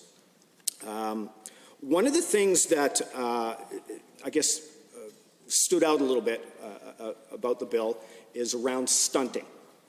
And it seems to be a little bit broad around what stunting is. And I believe it's British Columbia that has done a little bit more work around that. Perhaps once we get into committee, we'll get the opportunity to hear some further answers to questions that we'll be posing along the way here. But I'm wondering if there was any inspiration that was gained from there, because kind of comparing the two, it seems a little lacking here. I think there was an opportunity maybe for some duplication of the language that was a little bit more robust around stunting. So going back to around some of the consultation end of things, I know dealing with traffic safety can be complicated. There's a lot of variables involved. But what kind of feedback did the member get from Calgary Falcon Ridge around what they heard from municipalities? Did they get any feedback from Calgary or Edmonton or Red Deer, Grand Prairie, things like that? I have a feeling that, if the member had placed some calls, I'm sure there would have been, a very big willingness to share some of that information that could be used in drafting some of the legislation. So I'm wondering what's kind of been heard around that. Was there any contact made with Rural Municipalities Association, Alberta Municipalities Association? What was the feedback there? I think another critical stakeholder that we could have reached out to, of course, maybe some of the chiefs of police. I know there's certainly some inside routes that maybe the member could have gained access to be able to get in touch with chiefs of police, but that's another discussion entirely and not related to Bill 203 here. And another question I'm kind of curious about, flipping through some of the language here. We've seen a threshold that was set at 80 kilometers or less instead of less than 80 kilometers. So I guess how did we land at that point? Was it just arbitrary, or was there some kind of feedback that we were hearing that, you know, the problem starts at 80 kilometers an hour? And that was what informed some of the language that's in there. I know that currently there is provisions right now that the police do have access to around dealing with things like careless driving, street racing. Again, as one of the things that I had alluded to earlier in my remarks, you know, what kind of things was the member hearing around why we need to take a more aggressive approach or a different approach other than what we have right now. And, you know, making speed limit changes on highways and freeways. You know, I certainly hear from my neighborhood here in Edmonton, plenty of street racing I can hear going on off in the distance right in the municipalities themselves, which again ties back to, you know, maybe what did you hear from some of the major municipalities and how that could inform provincial legislation. But essentially, you know, what was the inspiration to bring this bill before us to look at this? You know, was there some kind of public feedback that the member was hearing about, or, you know, could have been from colleagues as well, which, you know, prompted you know, this type of legislation coming forward. So, you know, all the other provisions in this section of the Act 88 and on are not subject to the review provision in Section 35 for the seizure or mobilization of a motor vehicle. I'm curious why the member chose to allow this new seizure provision to be subject to review. Again, I realize, you know, we'll get a better opportunity to discuss this in committee of the whole when we're able to go back and forth. Just trying to pose some of these questions now for the member to, you know, get the opportunity to be a little bit prepared to try to get some of these answers when we move along there. What other inspiration were we able to garner from other jurisdictions, not only around this seizure, but other aspects? Again, I had made reference earlier around the definition of stunting. What BC offers, you know, pretty reasonable language there. You know, could we have implemented some of that in this bill, and maybe why the member chose not to do such a thing. I should refer back, because I know in the second session of this legislature, there was another private member's bill that would have increased the maximum speed on highways to 120 kilometers an hour on non-urban highways. And of course, if this was adopted, transition fines, seizures would be possibly more likely. So what kind of connection is there? Are there others to join in on the debate? The Honourable Member for Calgary Fish Creek. Great. Thank you, Madam Speaker. And I appreciate the opportunity to rise and speak to Bill 203, the Excessive Speeding Penalties Act. I'd also like to thank the member for Calgary Falconridge for bringing this important and safety-focused bill forward, and also thank you to the member from Edmonton Decor for his comments and what sounds like some fairly positive views of this bill. I believe this private member's bill is a very thoughtful and well-reasoned and well-considered initiative, and I strongly support any move that makes our roads and our province safer for all, and I'm hopeful that this bill will be unanimously supported in this legislature. The safety of Albertans should be top of mind for all of us, Madam Speaker. Bill 203, as was referenced, proposes that all drivers caught speeding with more than 40 kilometers per hour over the limit in a speed zone of 80 kilometers or per hour or less face the same penalties as those given for stunting. And quite frankly, as we see people speeding around, the intent that they have actually is stunting. Just happens to be with their foot a little harder on the pedal. This bill also proposes a change to increase the penalties for stunting to an automatic 7-day license suspension, a fine of up to $5,000, and a possible 7-day impound of vehicles. I think these are pretty strong measures and will act in the way that they are meant. If passed, this bill would help to impose some of the strongest penalties and indeed in deterrence, which I think is the approach we are taking here across North America. We've heard reference to some of the other initiatives in British Columbia and Ontario, but the real objective here is to aim to curb street racing, stunting, excessive speeding, and other dangerous driving habits, particularly within residential areas across the province, urban, suburban, light commercial, and retail settings, where speed limits are typically below the 80 kilometers referenced, and to do so in a deterrent through fines, penalties, and the other measures that were referenced as well, seizures and other opportunities. Madam Speaker, this bill would act as a material deterrent for reckless drivers who, by their actions, endanger the lives of Albertans by punishing those who continue to flaunt existing laws, despite the obvious risks, dangers, and consequences. So these people are flaunting existing laws, and we obviously hope that they will pay attention to the higher deterrent level that's brought in here. And Madam Speaker, I wish we had made this change long ago. We could have had this conversation. So again, I thank the member for Calgary-Falconridge for championing this, and I know it's an issue in his community, as he has referenced in some of his previous comments on this particular bill.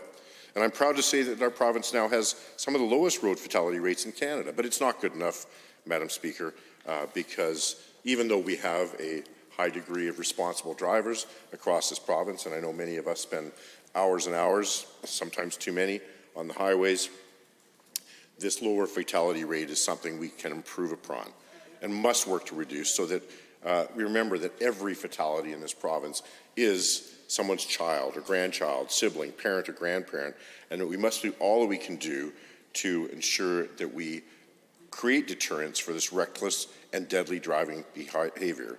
Those types of behaviors on our highways and roads are not okay, and such reckless actions must be stopped, and strong deterrence as proposed by the member for Calgary-Falconridge are indeed key to us moving forward with this. Madam Speaker, I'd like to share some relevant statistics that highlight the impact on the lives of Albertans of the current and the irresponsible operations of what I think are vehicular weapons used in an egregious manner. Between 2015 and 2019, 76% of injury collisions and 85% of property collisions occurred in urban areas, in areas typically where those speed limits are 80 kilometers or lower. According to the Canadian Association of Chiefs of Police, 40% of speeding drivers were between the ages of 16 and 24. Yes, they are new drivers, which means that they may not have the skills, but also there seems to be a little bit of a testing of the limits at those age groups. It also, in that age group, is most likely to be a casualty in a collision, and 80% of young adult passengers who were killed in a car crash were being driven by a similar aged individual. That is what we hear all too often, is passengers in vehicles being driven irresponsibly, and they become unwitting and innocent victims of this. In 2019, 22.3% of fatal collisions involved drivers traveling at unsafe speeds, again, referencing this deterrent, and out of 132,000 collisions, 120,000, or approximately 90%, involved property damage. 11,700 non-fatal injuries, and fully 215, yes, 215 in 2019 alone led to fatalities. Again, somebody's child, grandchild, sibling, parent, grandparent. Madam Speaker, this is why it's imperative, indeed our responsibility, I believe, in this House to pass this bill. Our youth and young adults are the most impacted by dangerous behavior such as racing, stunting, speeding, and other bad driving habits, both inside and outside of the vehicles involved, some inside and unwittingly becoming a part of that, and some being struck, obviously, on our roads and highways. We need to do everything in our power to protect our younger generations, and we will achieve this by holding the irresponsible drivers amongst them accountable for their actions and putting clear penalties in place as a deterrent to this behavior. With this bill, we have an opportunity to make our roads safer. Again, I'll reiterate that, safer for all Albertans. Children, youth, young adults, families, the drivers, passengers, pedestrians, and workers that we all have honor of serving in this legislature, and who all, Madam Speaker, have the right to return home to their loved ones safely each and every day. These increased penalties were suggested by the Alberta Association of Chiefs of Police, right from the highest level, with the intent to save lives So this bill should not be taken lightly when it is the intent of it is recommended by those that sadly bear witness to carnage on our streets. In fact, I think this bill is long overdue. Other provinces have strengthened, as referenced by the member for Edmonton-Decore, the regulations surrounding unsafe driving habits. One example being the Moving Ontarians More Safely Act, which was passed in 2021. Further, this bill will demonstrate that this legislature and the government of Alberta is prepared to take joint and strong action to protect young drivers, families, and vulnerable road users by introducing new, impactful, life-saving, and property-protecting legislation. It's not just lives, it's not just injuries, but a lot of property damage, whether that's the vehicles themselves, or in many cases we've seen vehicles go off the road, strike houses, and there's been not only damage, but in some cases there's been injury associated with that. So, Madam Speaker, the safety of all Albertans is a priority for us in this legislature. We should take that seriously, and we're committed to making our province safer and life better for all Albertans. And this is an opportunity for us to exercise this by voting for this bill. Through this bill, I'm confident that we can reduce the rate of accidents. I think that's one of our objectives here again. In addition, this bill will increase awareness of responsible driving habits, setting new standards of driving behavior and acting, as we referenced, as a deterrent. The clear intent and value of this bill is to effectively strengthen the consequences for irresponsible law-breaking drivers in Alberta. It is a minority, Madam Speaker, a minority, but that irresponsible behavior must be dealt with, and we need to remind them of their accountability for their actions. The results of adherence to this new law may have the added impact of reminding them of the importance of not only their own safety, but also that of the many innocent people impacted by their reckless and lawless actions, and that we support in this legislature being tough on such deadly crimes. Madam Speaker, I fully support the letter and intent of this bill, and I urge all members of this chamber to join in common cause in the timely passage of Bill 203, the Excessive Speeding Penalties Act. Thank you. Are there others to join the debate on Bill 203 and second reading? The Honourable Member for Calgary, Buffalo. Thank you very much, Madam Speaker, for the opportunity to join in debate on this Bill 203, and thank the previous speaker for some of those comments.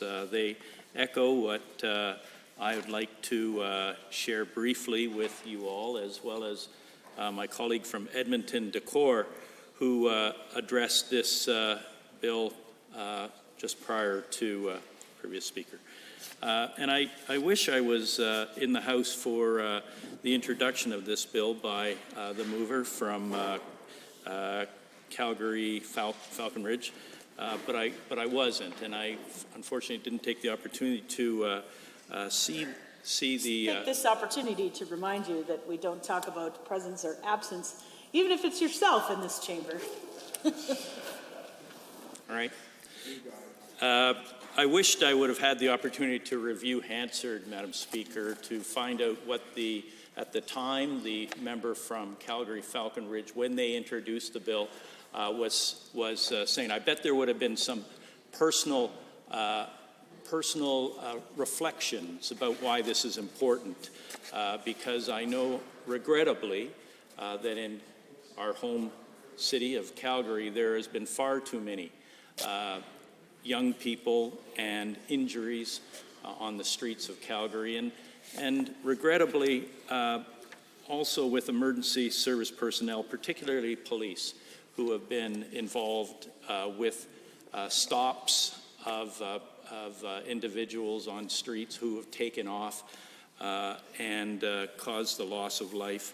And like the previous speaker, I do think that our roadways, where they are 80 kilometers an hour and under, or what he described as urban areas, are the scene of many of these stunting infractions that regrettably, as I said, take the life of people who may not be thinking clearly about what they should be doing in the vehicle.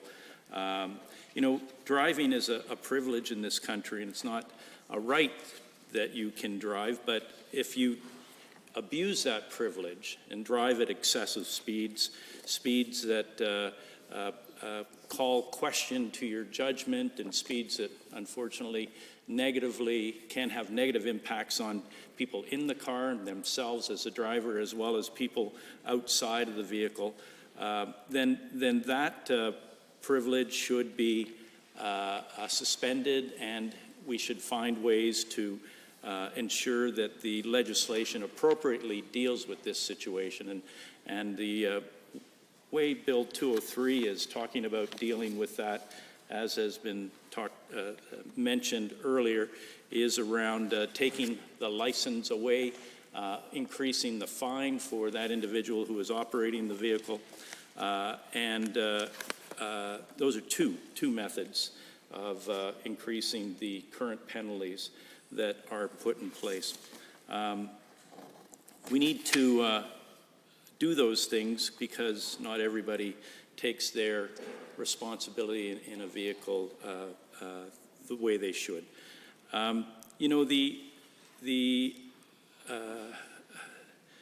The things that I'm aware of that my constituents are concerned about, of course, is when speeds change on roadways and they aren't paying well enough attention to the whole situation. I can remember there's areas in not exactly in my riding, but adjacent to it, where people have complained a great deal about the change from a 70 kilometer to a 50 kilometer, and it seems quite sudden to them, and many people get, unfortunately, they get tickets because they used to get tickets. Once they've gotten them, they don't anymore because they're paying greater attention. But they worry, and they've expressed a concern to me about situations like that where they feel they're being unfairly targeted. I hear people in those situations, but I don't typically show them a great deal of empathy because they have to be aware of their surroundings, what they're doing at all times when they're in, as a colleague across the way called it, a weapon potentially could be harmful to many people if the cars and vehicles aren't operated appropriately. So the issue that my colleague and I would like to bring up and repeat, and may have been brought up before, is around the issue of stunting and the robustness in this bill of that definition. And our concern is that if it's not a robust, complete, comprehensive definition in the legislation as proposed, then there can be some muddiness in terms of its application. So we believe there can be a better definition of stunting, a more robust definition, so that problematic behavior can be properly understood by law enforcement officers and legislated, or in the courts, the decision will be clear that a stunt occurred in that place. Glad to hear that the Association of Chiefs of Police were part of the feedback with regard to the recommendation of changing this bill and improving it, because unfortunately very often officers in their forces are putting their lives on the line. In many cases, we know of situations where officers have been regrettably injured or struck down by vehicles that were stunting or trying to evade capture. The bill before us, just open it up again, does have a definition of immediate roadside sanction stunting that goes on to explain how that sanction can be meted out when a stunt occurs.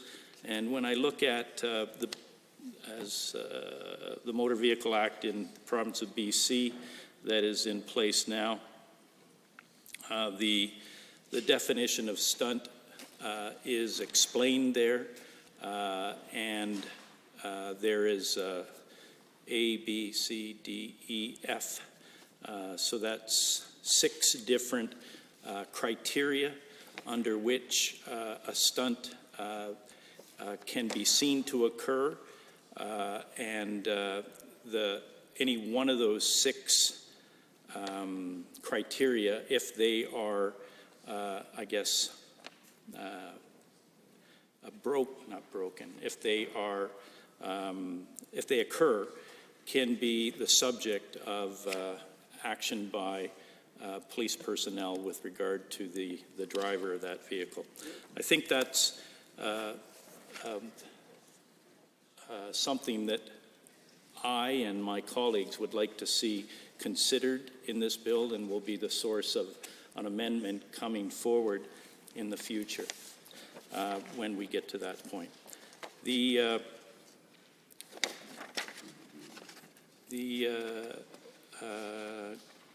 additional consultation, and I think certainly the chiefs of police are known experts in this regard, but it would have been useful to know if additional consultation took place and what the outcome of that was. And as I said, I didn't have the benefit of reading Hansard and the original proposal of this bill, and it very well may have been in that, and I can do that subsequent to this debate.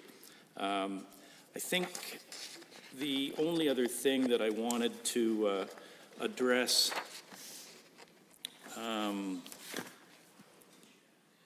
just agree with the focus of this bill being around the safety of people, not only the person who is driving, but all those who potentially could be impacted. We certainly need to have the privilege of being on the roadways, a safe one for all drivers, and if some are not following that, they need to their actions need to be corrected with things like this. Thank you.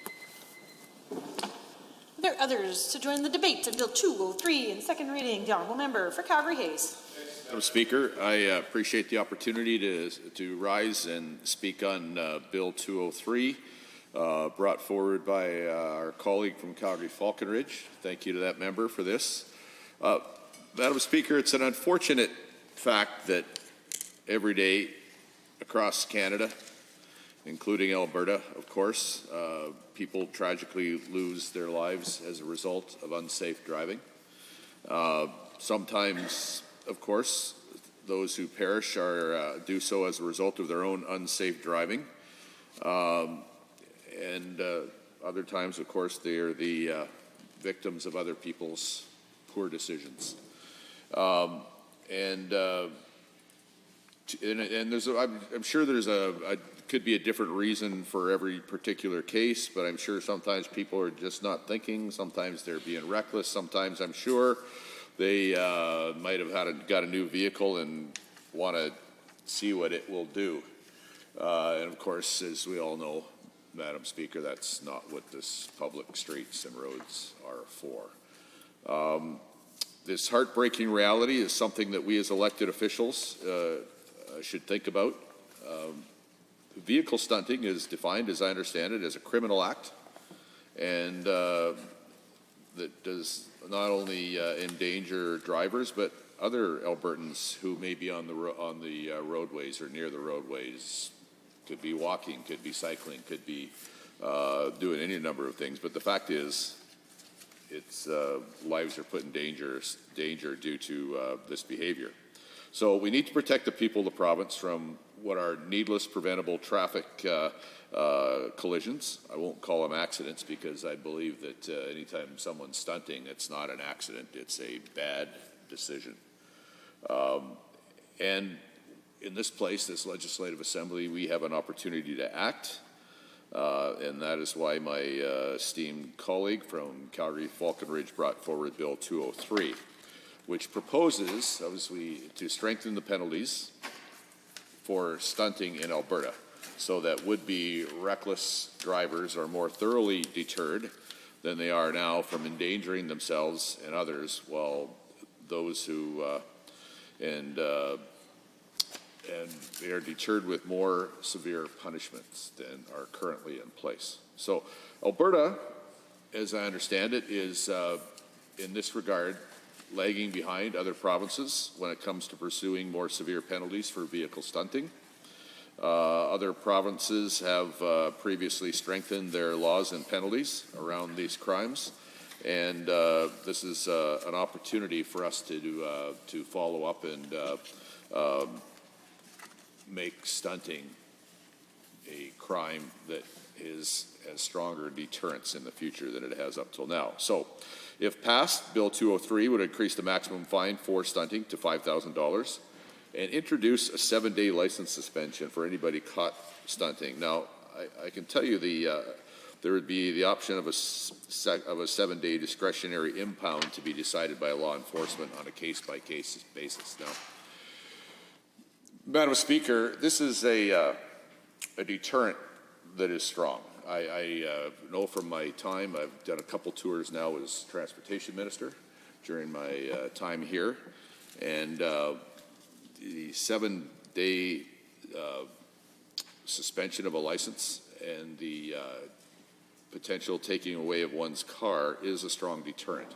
In fact, even when changes were made a couple years ago to have more of the impaired driving offenses go through administrative penalties rather than criminal penalties, the Mothers Against Drunk Driving and other organizations were very much in favor of that. And you might say, well, why would an organization like Mothers Against Drunk Driving want to go a penalty route that's not criminal? Well, the fact is this, Madam Speaker, that it's not about making criminals out of people. It's about people being incented not to do the dangerous thing in the first place. And there's something about human beings, and I think it's, Madam Speaker, it's many times people are like instant gratification, and they dislike the opposite of gratification, instant penalties. There's something, I suppose, that I don't know. I'm guessing to some degree, but I don't think I'm probably completely wrong. That makes people think that they, if they do something terrible, that they get back home with their own vehicle that night, that they can have time to think about it and maybe do better or get away with it or something. But there's something about that immediacy of arriving home and having to explain to those that you live with and love that you no longer are in possession of a driver's license. That is a strong deterrent. And you might not, in this case, maybe not be in possession of your vehicle either. And that's assuming that you were stunting and didn't crash it. Now, if you crashed it, of course, you may not have your vehicle anyways, but even if your vehicle's in great condition and the law enforcement caught up with you, the fact that you don't get to present yourself at home with a driver's license and a vehicle is a strong deterrent. And I expect that's why the author of the bill has included that in there, because they're trying to take this particular offense very seriously. So, and these things really happen. There's been high-profile incidents in both Calgary and Edmonton.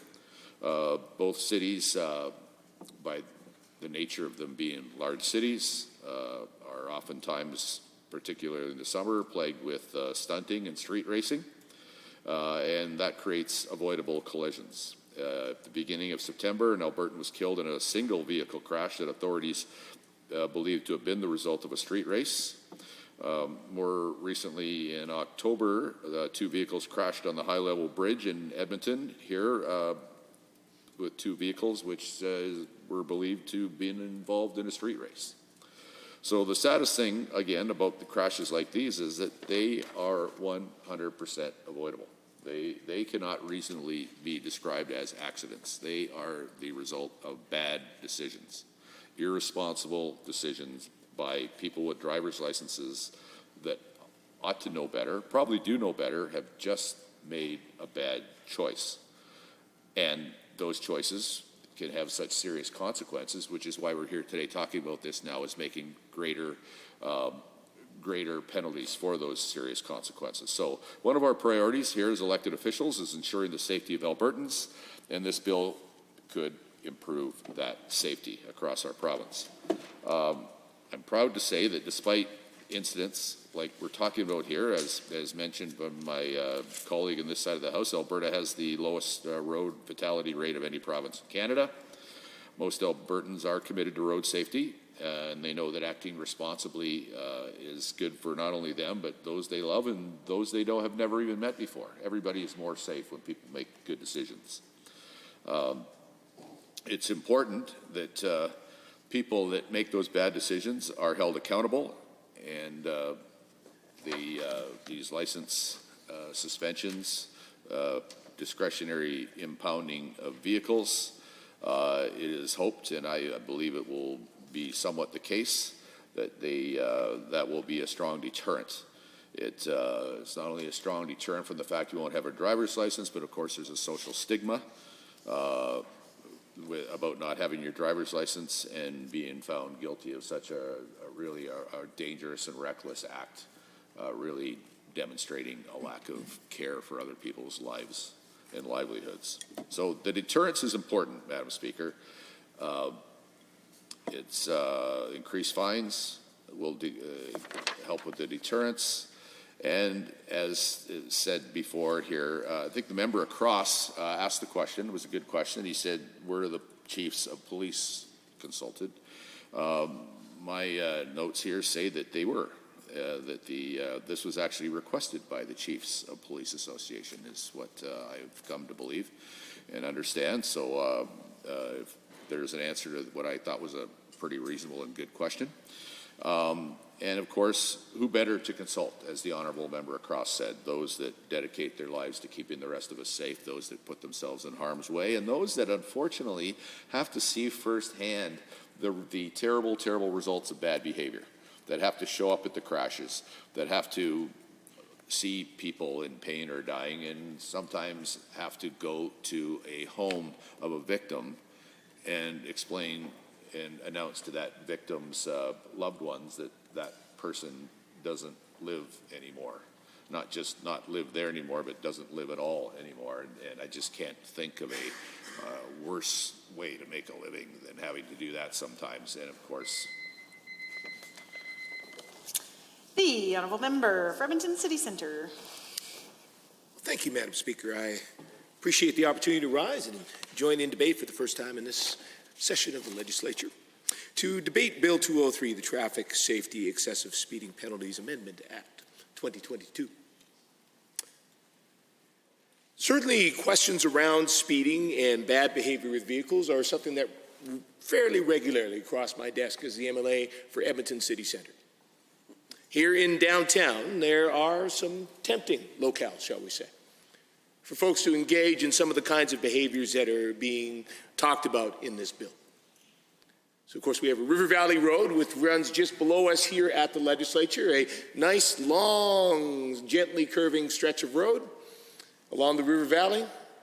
Leads up to Grote Road, another nice, curving, canyon-esque road, which is just outside my constituency, but certainly not far from the windows of some of my constituents. And of course, on the other side here, we have 104th Avenue, which again is a multi-lane, nice long stretch of road where, unfortunately, on weekends and late at night, there are some drivers who like to use that as a bit of a speedway.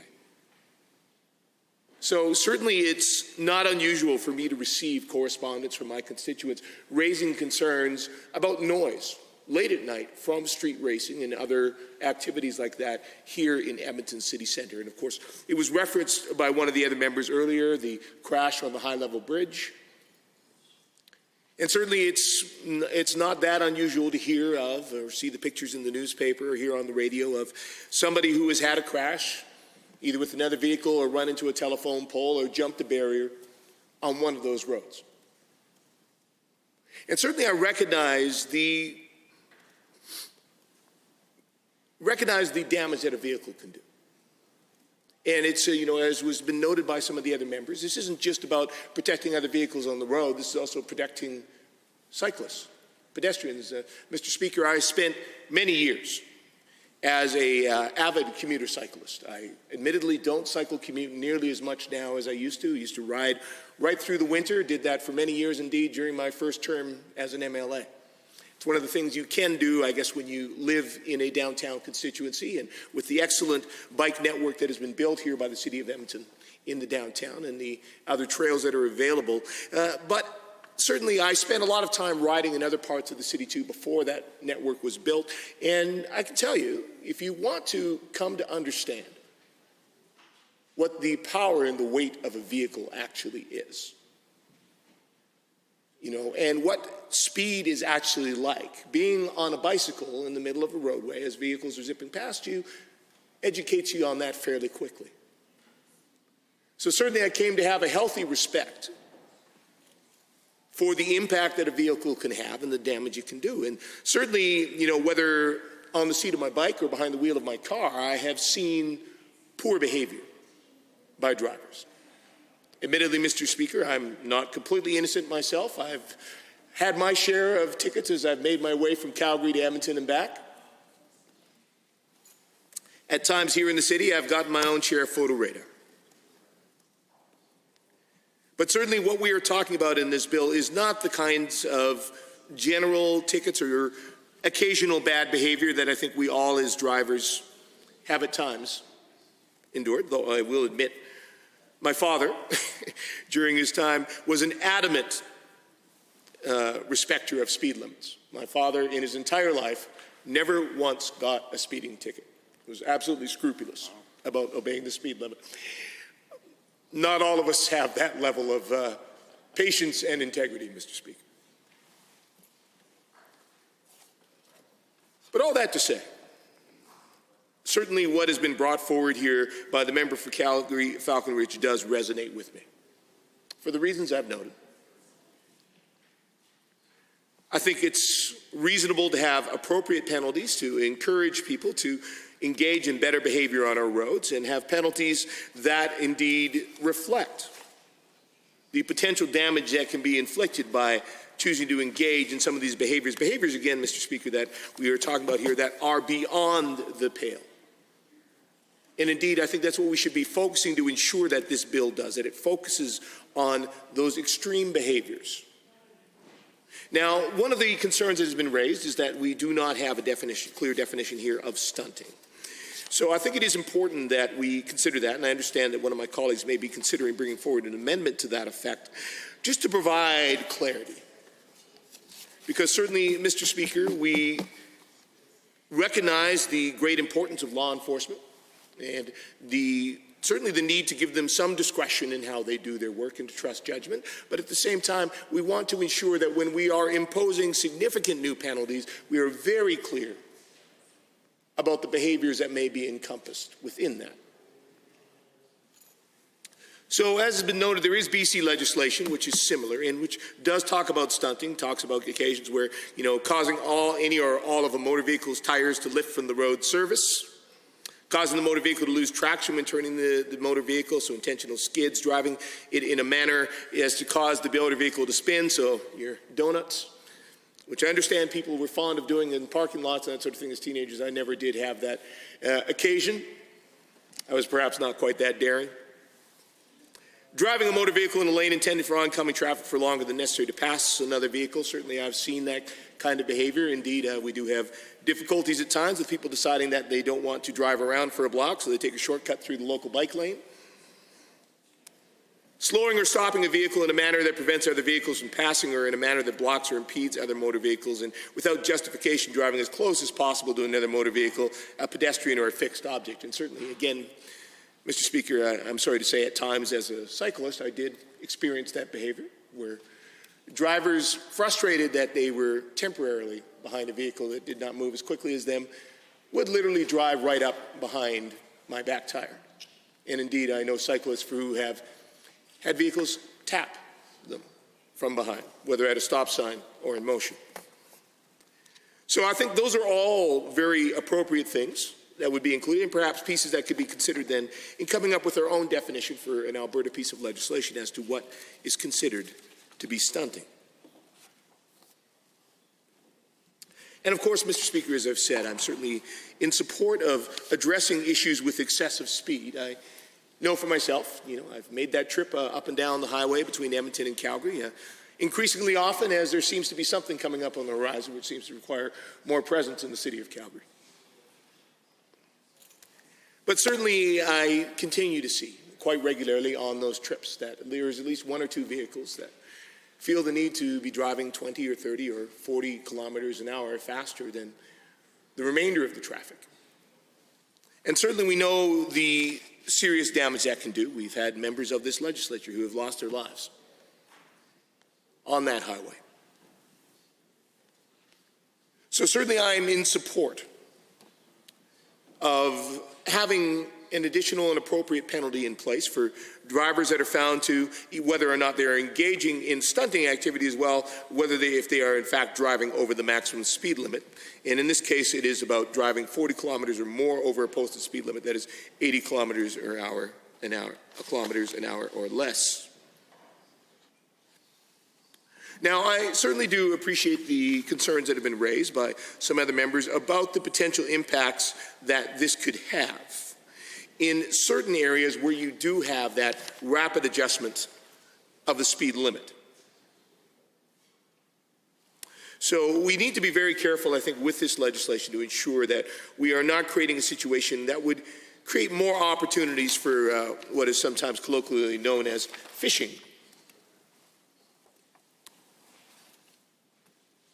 In an area where, say, the speed limit on a roadway highway drops quite suddenly from a higher limit to a lower limit, and then a speed trap is set just right at that line, so somebody who doesn't quite slow down in time ends up paying a fine. Certainly, that's not the kind of behavior that we want to incent.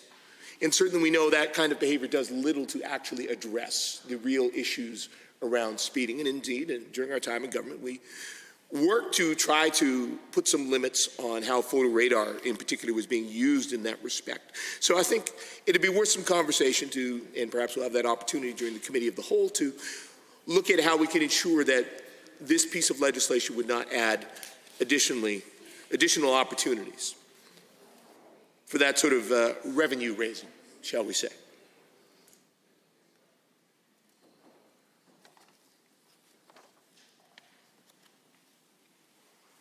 So certainly there could be the opportunity here, I guess, for some more consultation and consideration to ensure we are covering all of the sorts of activities that might fall under stunting or that are concerns. And, certainly. Are there others to join the debate? The Honourable Member for Calgary East. Thank you, Madam Speaker. And every day across the country, tragically lose their lives as a consequences of unsafe driving. Sometimes those who perish as a result of their own unsafe driving are some drivers testing the limits of their vehicles in attempts to impress their friends. This heartbreaking reality is something that we as elected officials should do more to prevent. Vehicle stunting is a criminal act that does not only endanger the drivers themselves, but all other Albertans who use the roadways where these crimes are being committed. In order to protect the people of this province from needless, preventable traffic accidents, we must act. Therefore, I'm pleased to support Private Member's Bill 203, introduced by MLA of Falcon Ridge. This proposed bill would strengthen the penalties in place for stunting in Alberta, so that would be reckless drivers are more thoroughly deterred from endangering themselves and others, while those who still violate the law are punished more severely. Alberta, quite frankly, is lagging behind other provinces when it comes to pursuing more severe penalties for vehicle stunting. Other provinces have rightfully strengthened their laws surrounding these crimes. And it is time for us to follow suit to help to prevent any more needless injuries or deaths. And if passed, Bill 203 would increase the maximum fine for stunting to $5,000 and introduce an automatic 7-day license suspension for anybody caught stunting. Additionally, there would be the option of 7-day impound to be decided by law enforcement on a case-by-case basis. The time to implement these more severe penalties is now. In the past few months alone, there has been high-profile accidents in both Calgary and Edmonton, the two cities plagued the most by stunting and city racing that involved avoidable collisions. At the beginning of September, an Albertan was killed in a single vehicle crash that authorities believe to have been the result of a street race. Even more recently, in October, 2 vehicles crashed on the high-level bridge here in Edmonton, both of which were involved in a street race. And the saddest thing about crashes like this is that they're entirely avoidable. They're caused by drivers there, and our top priority as an elected official is ensuring the safety of Albertans. And it is my conviction that passing this bill would greatly improve road safety in our province. And I'm proud to say that despite incidents like I have previously mentioned, Alberta has the lowest road fatality rate of any province in Canada. Most Albertans are committed to road safety as they know that acting responsibly on the road keeps us all safe. A notable exception to this rule involves those who stunt, race, and otherwise drive. It is so important that these people receive the punishments they deserve when they commit these crimes.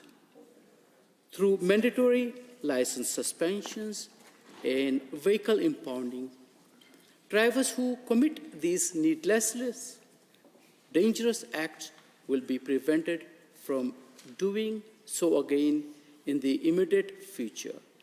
Their friends will hear about their fines and suspensions, and we will think twice before ever going 40 kilometers over the limit in this city. Deterrence is extremely important. Madam Speaker, it is much better if we prevent drivers from doing this in the first place more than it is to get them as serious penalties. On top of this, the increased fines will further contribute to deterrence so that these drivers will not act as dangerously again after their licenses and vehicles are returned to them. As stated earlier, this bill would bring Alberta's penalties for stunting more into alignment with other provinces. Ontario's stunting penalties are similar to the changes proposed by the bill. Additionally, these increased penalties have been requested by the Police Chiefs Association. Those who have committed their lives to protecting Albertans in all areas of life, not just on the road, believe that increasing the severity of these penalties will improve road safety. When organizations like the Police Chiefs Association make requests like this, I, as an elected official, do not take it lightly. When these drivers engage in stunting, they endanger themselves and others in their silly attempts to impress their friends, or show off, Albertans can be severely injured or even killed. These drivers need to learn to respect the power they have when they get behind the wheel, without more severe penalties for acts as dangerous as stunting and street racing. These drivers may contribute to take this unnecessary risk.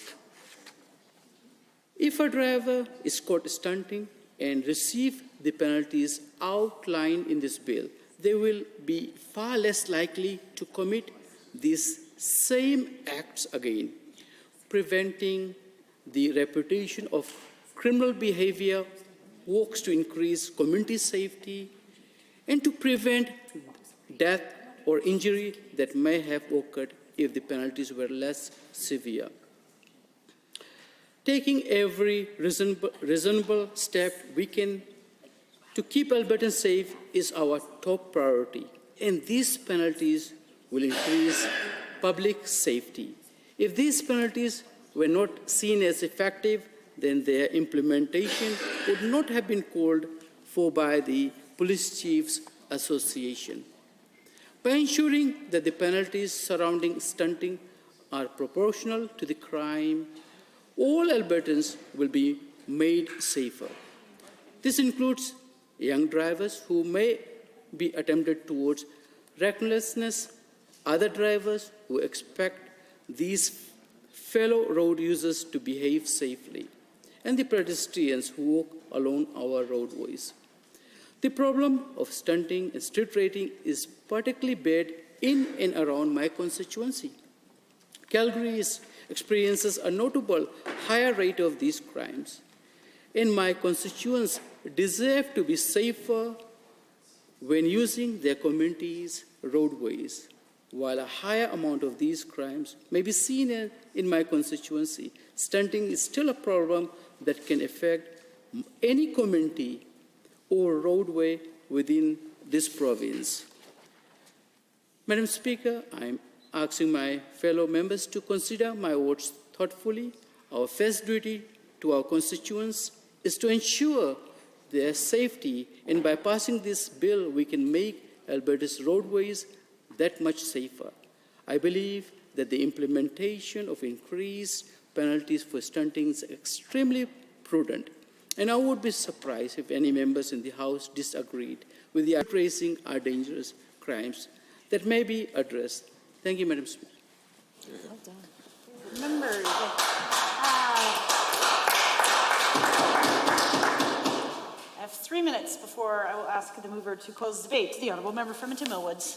Thank you very much, Madam Speaker. And with only 3 minutes, I will enter into debate very briefly on Bill 203, the Traffic Safety Excessive Speeding Penalties Amendment Act. And I'll be pleased to speak for a brief amount of time on this, only because I know how much this has impacted Alberta families when lives have been lost due to excessive speeding, due to stunting behavior, and so often this impacts the young people involved, the age group typically impacted being 18 to 24, or innocent bystanders who are injured as a result of the excessive speeding, as a result of the behavior that is unsafe. We see headlines every now and then because it makes the news when someone is going 123 kilometers per hour in a 50 zone, or someone is going excessively fast, whether it's on a highway or within our city streets. And as some of my colleagues have talked about in this House, we all know where those streets are that tend to draw stunters, that tend to draw people speeding excessively.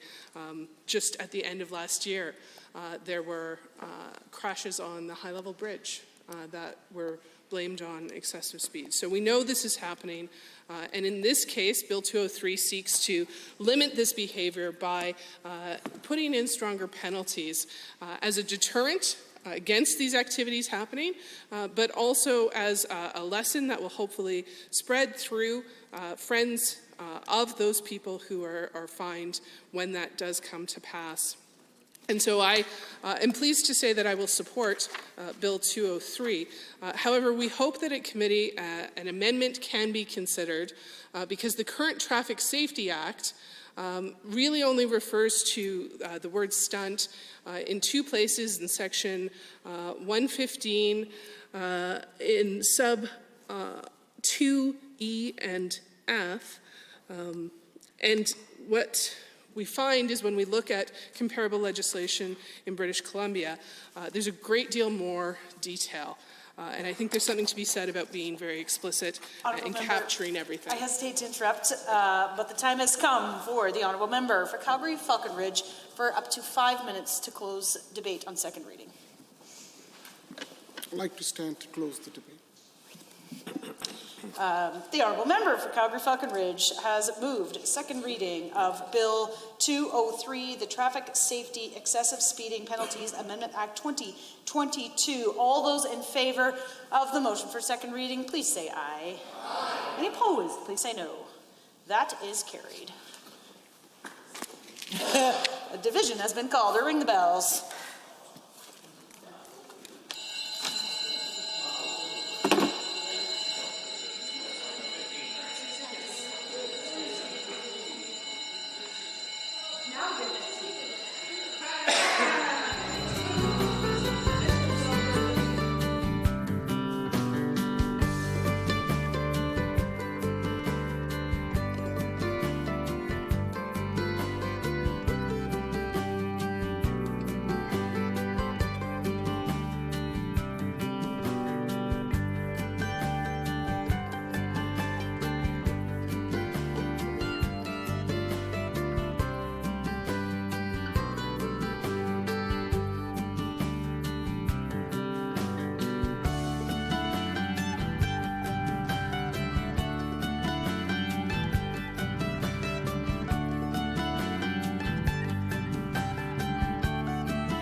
Shall I sit while we all carry on?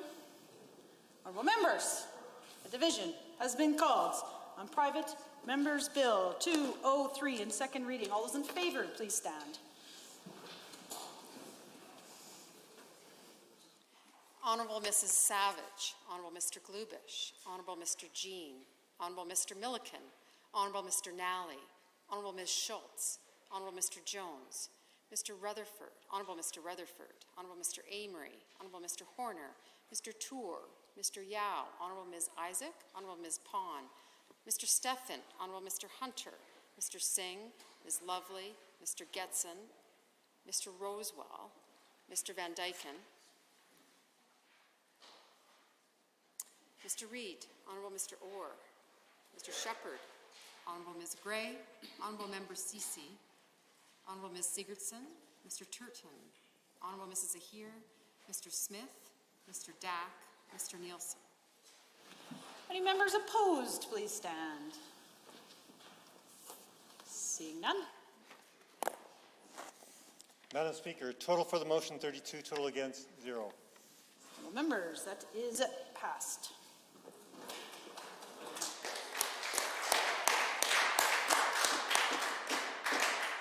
Bill 203, Traffic Safety Excessive Speeding Penalties Amendment Act 2022 is now read a second time.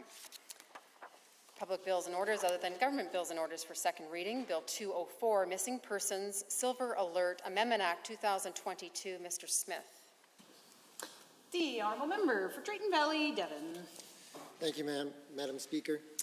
I'm pleased today to be able to rise and to speak to Bill 204, the Missing Persons Silver Alert Amendment Act of 2022. In 2017, I had the pleasure of introducing in this chamber Bill 210, the Missing Persons Silver Alert Amendment Act. And this private member's bill was patterned on the Amber Alert system and would enable a notice to be issued when a senior citizen or other adult with cognitive impairment, a mental disorder, etc., had gone missing. The Assembly passed the bill and it received royal assent. However, it was never proclaimed. And before I move on to explain why it was not proclaimed, it's perhaps important for us to look at and just review for a second what an Amber Alert is and what this was based on. When I originally introduced Private Members Bill 210, the Missing Persons Silver Alert Amendment Act, it was an attempt to bring forward the benefits of an Amber Alert to seniors who had gone missing. An Amber Alert is a message activated by police to alert the public when a child or an adult with a proven mental or physical disability is abducted and at risk of harm. Now, these alerts are broadcast on radio and TV stations and social media platforms, cell phones, and other devices. This tool is used by police to solicit help from the public in finding the abducted individual. And an alert is issued if all four of the following criteria are met. A child or an adult with a proven mental or physical disability has been abducted. The child or adult is in danger of serious harm or death. There is enough descriptive information to enable the public to identify the individual, and there is a reasonable expectation the abductee could be returned or the abductor could be apprehended. Now, when issuing an Amber Alert, the information permitted for dissemination includes descriptions of the suspect, abductees, vehicles, etc., abduction details, when, where, how the abduction happened, locations, the last possible location of the suspect or the abductee, and directions the suspect may be traveling. A Silver Alert would follow this pattern of an Amber Alert. However, while Private Members Bill 210 was passed, it was never proclaimed. And when the United Conservative Party became the government in 2019 and I was re-elected, I then went to the Minister of Seniors and asked why it had never been proclaimed. It took some time, and my question went from Ministry of Seniors to eventually the Ministry of Justice, where finally it was explained to me that in drafting Private Members Bill 210, there was a conflict between the Missing Persons Act and Private Members Bill 210 regarding the release of private information that was concerning to the Ministry of Justice. Under the current Missing Persons Act, Section 7, Sub 3, The Act authorizes police to, for the purposes of furthering its investigation into the whereabouts of a missing person, release the following information collected under the Missing Persons Act through media release or posting on a website: the missing person's name, a physical description of the missing person, a photograph of the missing person, information about any medical conditions of the missing person that might cause imminent risk, pertinent vehicle information, the place that the missing person was last seen, or the circumstances surrounding the disappearance of the missing person. In Section 2.1 Sub 4, the Missing Persons Silver Alert Amendment Act of 2017, it lists the same types of information for release as Section 7.3 of the Missing Persons Act. However, the Missing Persons Silver Alert Amendment Act of 2017 also allowed police to use information collected independently of the Missing Persons Act. This could mean that police would be disclosing information that they did not collect under the Missing Persons Act and which is not subject to the retention rules or other provisions of the MPA. This oversight was concerning enough that Private Members Bill 210 was never proclaimed and therefore was unable to help missing seniors. When I was drawn for another Private Members Bill, this time Private Members Bill 204, I was resolved to bring forward amendments that would address the concerns of the Ministry of Justice so that a silver alert would be able to help seniors that have gone missing in our province. I started by meeting with the ministry officials trying to decide what was the best way forward. Some felt that rather than amending the Missing Persons Act, that a standalone bill would be the best way forward. However, after much discussion and with the help of many from both sides, both inside and outside of the Ministry of Justice, it was determined that we would be best off with some simple amendments within the Missing Persons Act that would best address the privacy concerns. At the same time, I held many meetings with stakeholders across the province to determine if any other amendments would make for a better bill. I met with many stakeholders from the Calgary Police Service, the Edmonton Police Service, the Alzheimer's Society, Korea Calgary and the Dementia Network, the Seniors Council of Edmonton, Dr. Lily Liu, Alberta Seniors and Community Housing Association, Mr. Alan Ray, a senior with lived experience, the Office of the Privacy Commissioner, and the Brenda Stafford's Foundation. Based on their input, some additional amendments were added into Private Members Bill 204. And so Bill 204, should it be passed, will harmonize the Missing Persons Act and the Silver Alert Amendment Act and add some additional inputs that will make a senior alert an effective tool to help find seniors that have gone missing. To resolve some of the privacy and jurisdictional concerns that have been raised with the Missing Persons Silver Alert Amendment Act of 2017, Bill 204 will address the privacy issues and add a few additional suggestions brought forward by the stakeholders that we've talked to. Section 2.1 of the Missing Persons Silver Alert Amendment Act 2017 will need to be repealed by Bill 204 and integrated within the existing Section 7 in the Missing Persons Act, and this will ensure that the same privacy rules will apply to a police for whether they are issuing a media release, making a website post, or activating a silver alert. To avoid any possibility of unintentionally constraining a police service, the new provisions being added to Section 7 of the Missing Persons Act state that the power to issue a silver alert in no way limits or constrains a police service with respect to other missing persons. In other words, these powers will be additional and do not replace what already exists.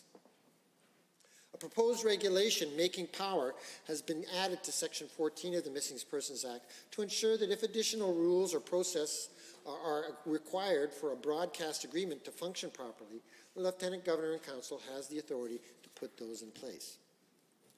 There are some additions under definitions of seniors that give police, via the Public Safety Ministry, the authority to issue silver alerts where there is an active investigation under the Missing Persons Act. Finally, silver alerts are to be geospatially limited to lower the risk of alert fatigue. And on the advice of stakeholders, a senior will be defined as someone who is 55 years or older in order to address the early onset of Alzheimer's. In 2017, the original Private Members Bill 210 addressed the very real problem of how we can best protect and reasonably act to protect a senior who has gone missing and is believed to be at risk. This legislature understood at that time the need to provide police with the ability to have another tool in their belt when it comes to a missing person that is a senior.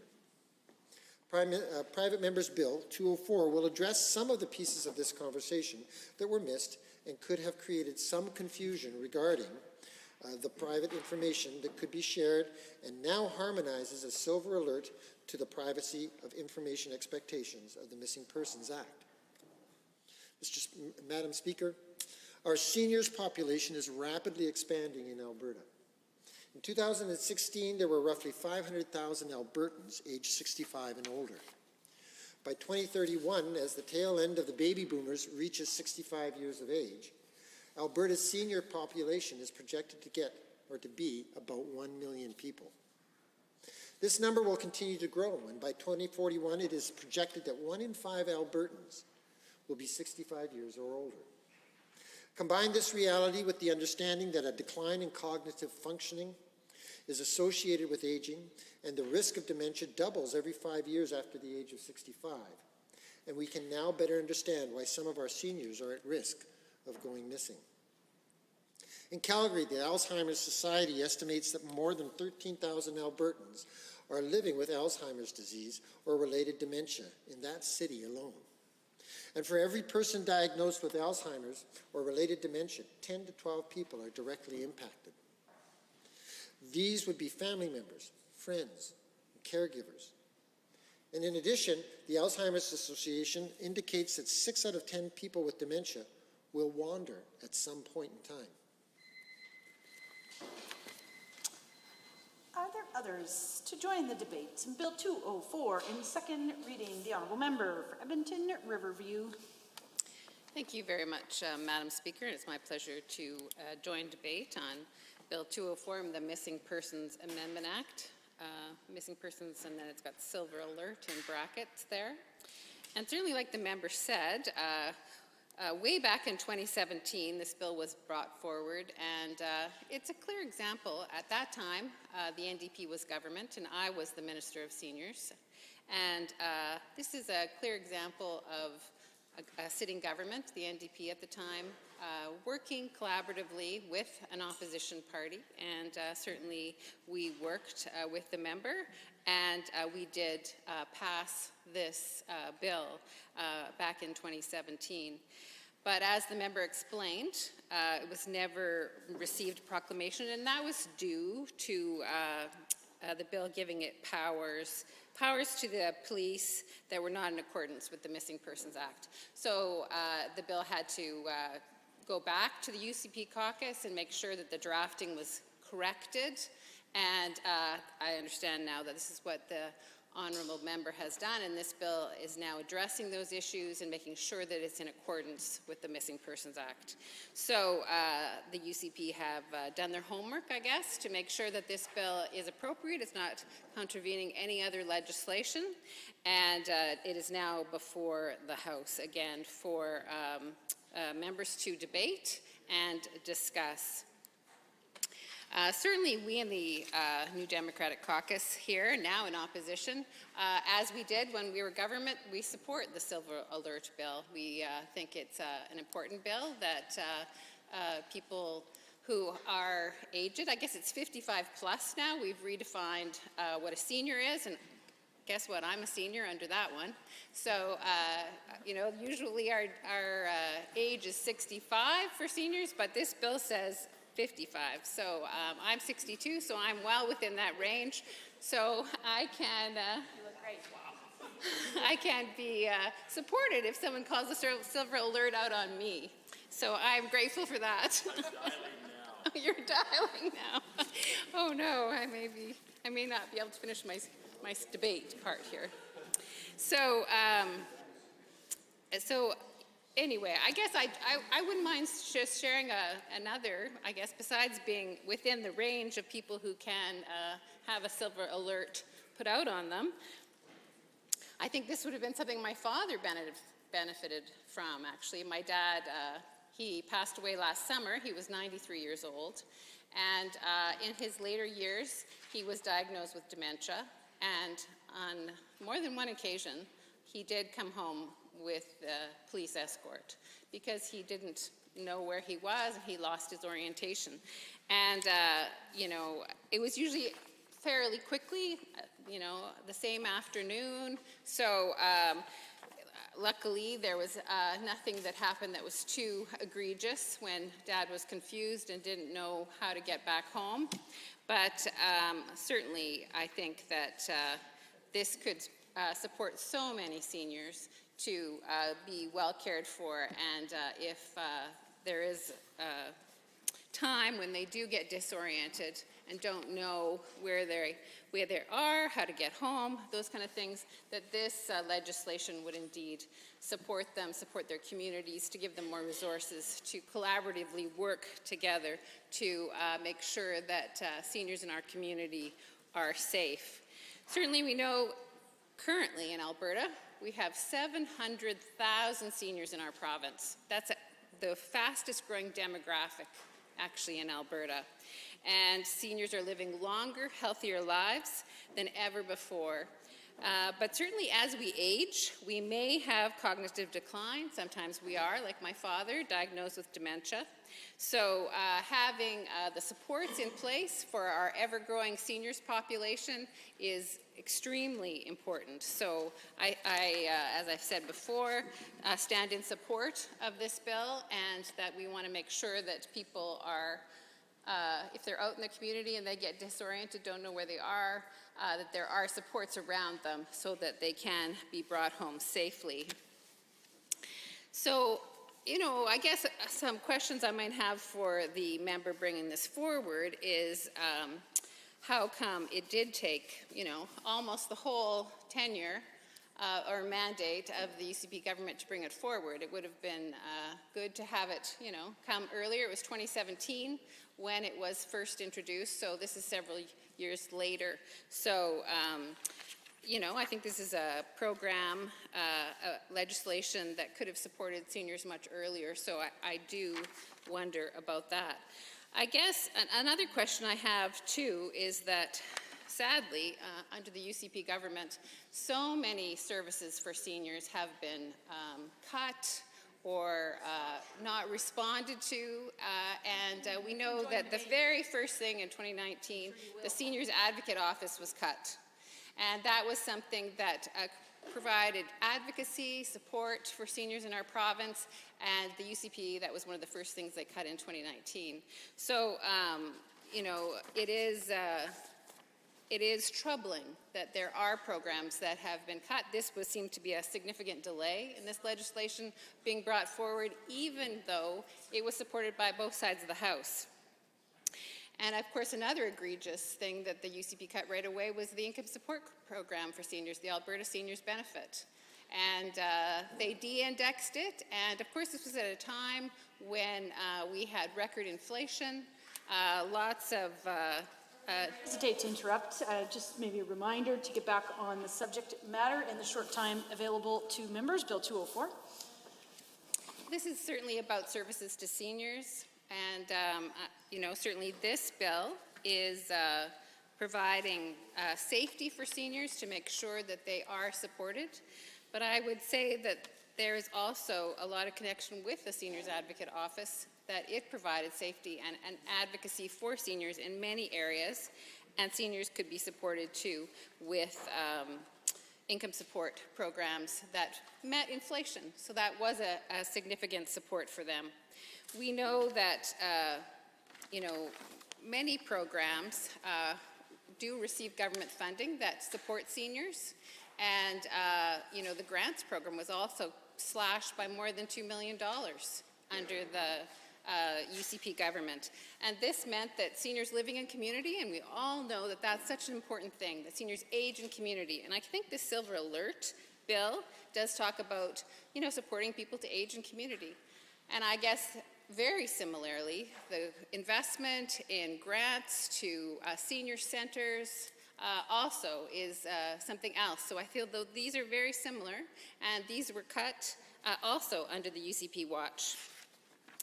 We know that seniors in our province, are absolutely making significant contributions to our province, to our society, and we're wanting them for sure to be as safe as possible. And so that's why we in the UCP, the NDP caucus certainly do support this bill. But we just see that there should be much more robust services around seniors. And it feels like the UCP, immediately upon being elected, did actually roll back many programs that supported seniors. So, I just stand in concern of that and wanting the UCP to go further down this road and reinstate the Seniors Advocate. And you have now reinvested in indexing Alberta Seniors Benefit, so that's a very positive step forward. I guess I have some questions for the member about this bill. What are the potential costs associated with the system, and how much time would be needed to assess those costs? With the existing Amber Alert system and sort of the working together with the Silver Alert system, will there be enough support, enough infrastructure to work collaboratively and make sure that everyone who has sort of the misfortune, really, of having to call for a Silver or an Amber Alert, that they have those programs are sufficiently resourced so that Albertans can access them? Of course, this is always in a very timely manner. These is emergency situations when someone doesn't return at perhaps the designated time that they told their loved ones, that emergency services, people have to work very quickly. So do we have enough support? Certainly we know that there's many challenges in our health system, our emergency system right now. So things are overwhelmed. So we want to make sure that we have those resources and that support and investment in those programs is done. There is also certainly concerns about older adults' right to self-determination and privacy. The Honourable Member for Calgary-Beddington. Thank you so much, Madam Speakers. Thank you all for the opportunity to speak on the Bill 204, the Missing Person Silver Alert Amendment Act, and I promise I will state it just on the topic here. We all have senior citizens in our life, and of course that near and dear to us. And then those that we have lost, it's just so far too soon. We have also heard that the sad story about somebody's loved one that wandering off from their facility or the home, the care home, and then getting lost. And this, far too many, has resulted in a senior injury, and which particularly in this extremely cold weathers and unfamiliar areas that can easily result or the forced bite sitting and within a matter of the minutes. And in the very worst scenario, there have been far too many cases of these seniors passing away and not being found in a significant period of time, if that at all. This really breaks my heart, Madam Speakers. These are somebody's parents, grandparents, mother, father, sister, brother, husband, and wife. As recent as last week, and I'm missing 72 years old seniors not too far from my riding in Calgary-Beddington in the Sydney Acres community was found dead. And after being reported missing 5 days prior. One can only guess if there was a system in place and then to notify as many as people possible in the general public, and that this man could have been found and saved. Sadly, this is one of the so many sad stories involving seniors that have accidentally found themselves in a state of danger. This is why, Madam Speaker, I was pleased to hear that the private members Bill 204, the Missing Person Silver Alert Amendment Act to 2023, and put forward by my colleague, the member for Jordan Valley, Devon. If passing this House, The Bill 204 make key changes to 2017 Bill 210, which also would have the otherwise granted police powers in disclosing informations and not connecting in accordance with the Missing Persons Act. This wasn't the intent of the original bill, and the Bill 2010 Act to fix it. The silver alert systems created by Bill 204 creates the compatible systems to the highly efficient Amber Alert programs to quickly issue looked to the general public when the senior citizens or other adults with a medical disorder and it goes missing. Like the Amber system that has saved the countless children from dangers, harm, death, and the silver alert. We broadcast alerts on the radio and television stations and the social media platform and the cell phone and all the other devices, etc. So when the police is the public safety authority that begin an active investigations under the Missing Person Act. This will also allow for police to ensure that there's agreements, which is a broadcasting or through other means to make sure that alert are geographically limited when applicable to prevent Albertan not in the effect area from getting notifications that doesn't apply to them. Amongst all the other situations, this would apply to particularly a localized area where the senior, when missing, is considered in dangers. Madam Speaker, this is yet another examples of the well thought out thematic legislation that our UCP private members have brought forward in the 30th legislature. And I'm looking forward to what they bring to the table in the 31st Foreign and other majority United Conservative mandate in the coming spring election. Madam Speaker, Bill 204, the Missing Persons Silver Alert Amendment Act 2023, follows the lead of the several jurisdictions that have already enacted similar legislations, including Manitoba, Ontario, and the 37 United States. Yes, states. Madam Speaker, I'm proud to support my colleague, the members for Jordan Valley, Devon, that I know feel very passionate about this particular issue. This is a common sense solution to a very real problem that will no doubt save lives. And because of this, I strongly encourage all my colleagues and on both sides of these chambers to join me in supporting this bill as well. Thank you, Madam Chair. The honourable member for Camrose.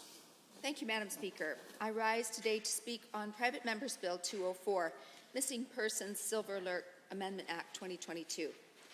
Bill 204 will discuss vulnerable seniors across Alberta who go missing. PBM 204 is built upon previous PBM 2010, passed in 2017, but it was never proclaimed because of some discrepancies between PBM 2010 and Missing Persons Act regarding the privacy of information. By building and amending the previous legislation, it's essential that we recognize that if this bill is important for many seniors who live the awful experience of going missing and finding no help from others. We will vindicate loved ones, who many have tragically lost their partners, parents, or grandparents, by giving first responders more tools to alert the public of missing seniors. It's never a great feeling to lose somebody and never find them again. This new amendment will clarify and allow first responders to finally alert the public of missing seniors. I have a personal story to share as well. When my grandparents were still living, my grandfather woke up to find my grandmother missing from the house. She had not taken her coat or boots, and it was the middle of the night, and it was winter. He called the police, and they started a search for her. It was a very frightening time for our family. She had some health conditions, and my grandfather worried that she was disoriented. It was a few hours later, the police finally did find my grandmother at the city dump. She had wandered many miles without proper winter attire, but she was alive. And that was the last day that she was at her home. Thank you. A higher level of care was required for her. Thank goodness the police officers found her. But had the silver alert system been in place, there would have been many more eyes looking for her. Perhaps she would have been found much sooner, and the weather would not have taken such a toll on her. Our family's story had a happy ending, thank goodness, but for many there is not. Our population ages, and many wish to continue living in their own homes, but we must respond responsibly to take care of our vulnerable. Madam Speaker, our seniors population is rapidly expanding in Alberta. In 2016, there were roughly 500,000 Albertans aged 65 and older. By 2031, as the tail end of the baby boomers reaches 65 years of age, Alberta's seniors population is projected to reach approximately 1 million people. This number will continue to grow. By 2041, it is projected that 1 in 5 Albertans will be 65 years or older. A decline in cognitive functioning is associated with aging, and the risk of dementia doubles every 5 years after the age of 65. In Calgary, the Alzheimer's Society estimates that more than 13,000 Albertans are living with Alzheimer's disease or related dementia in that city alone. And for every person diagnosed with Alzheimer's or related dementia, 10 to 12 people are directly impacted. These family members, friends, and caregivers. In addition, the Alzheimer's Association indicated that 6 out of 10 people with dementia will wander at some point. This is frightening. When individuals walk away from their homes and get lost or go missing, it can lead to increased risk of injury or death. The quicker we are able to locate these vulnerable individuals and return them home safely, the more likely we are to avoid a tragic incident. Bill 204 will seek to address this problem by building on the Amber Alert system, which is already in place. Amber Alert is a voluntary, cooperative partnership between Alberta Justice and Solicitor General.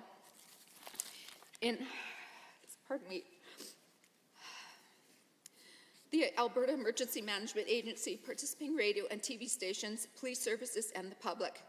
The reasons vulnerable adults and seniors go missing generally differ from the circumstances that lead to missing children and Amber Alerts. Hence, the approach has to be different to be effective. This Silver Alert system will provide a framework to enable police to send out a notice via local media when a senior citizen or adult with cognitive impairment, a mental health disorder, or medical condition that may result in them being vulnerable goes missing. The goal is to begin the search locally unless there is evidence that the missing person is using some public or private transportation, which would necessitate a broader application of the broadcasts. This legislation will save many lives by implementing this and using the already Silver Amber Alert system to another good use. It's more morally vital that we help senior Albertans that go missing. It never is great when our loved seniors disappear and we never see them again. We have seen other provinces trying to solve these issues with seniors going missing. However, our provincial approach could be proven easier to implement and more cost-effective policy to be enforced and help law enforcement to find missing seniors who we love so much. Several provinces, including BC, have partnerships with an American program called Project Lifesaver. With this program, enrolled seniors wear a small transmitter on the wrist or ankle that emits an individual frequency signal. If an enrolled client goes missing, first responders will use this frequency to locate that individual. However, the downside to this program is that the cost of the program, which includes an initial fee and a recurring monthly fee, is borne by the individual, which is why I think the Silver Alert program is a more sound option for providing safety to vulnerable adults. In addition, this bill makes safety procedures available to all Albertans using resources that are already in place. In closing, passing this bill will allow for a province-wide system to be brought online, enabling vulnerable Albertans a great likelihood of returning home safely. But again, this issue crosses political boundaries, and I encourage all members of the Assembly to support this bill. And I thank the member for bringing this forward. Thank you. The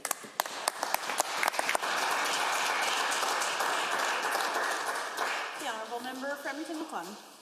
Thank you very much, Madam Speaker, and I think the testimony from the member for Camrose, who just spoke on this important piece of legislation, demonstrates how important the legislation is and how close to home that it is to not only members of this legislature, but to all Albertans who share the responsibility of caring for elderly parents or grandparents and loved ones who may be suffering from dementia, who are 55 years of age and older, some even younger, but for the most part, of course, this legislation looks to provide an alert to those who go missing at age 55 or older, who may be suffering from the effects of dementia or other cognitive dysfunction.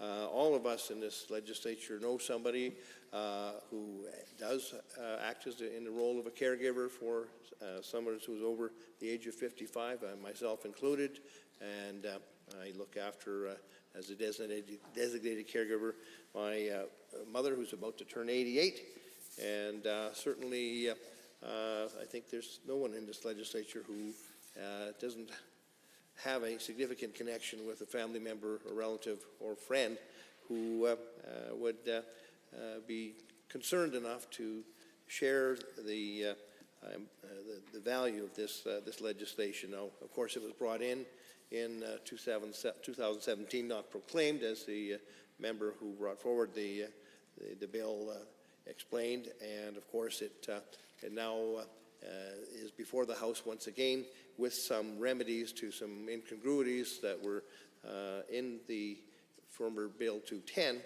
And we, of course, on this side of the House are in support of this legislation. As we know, seniors have built this province, and I now am one. And I am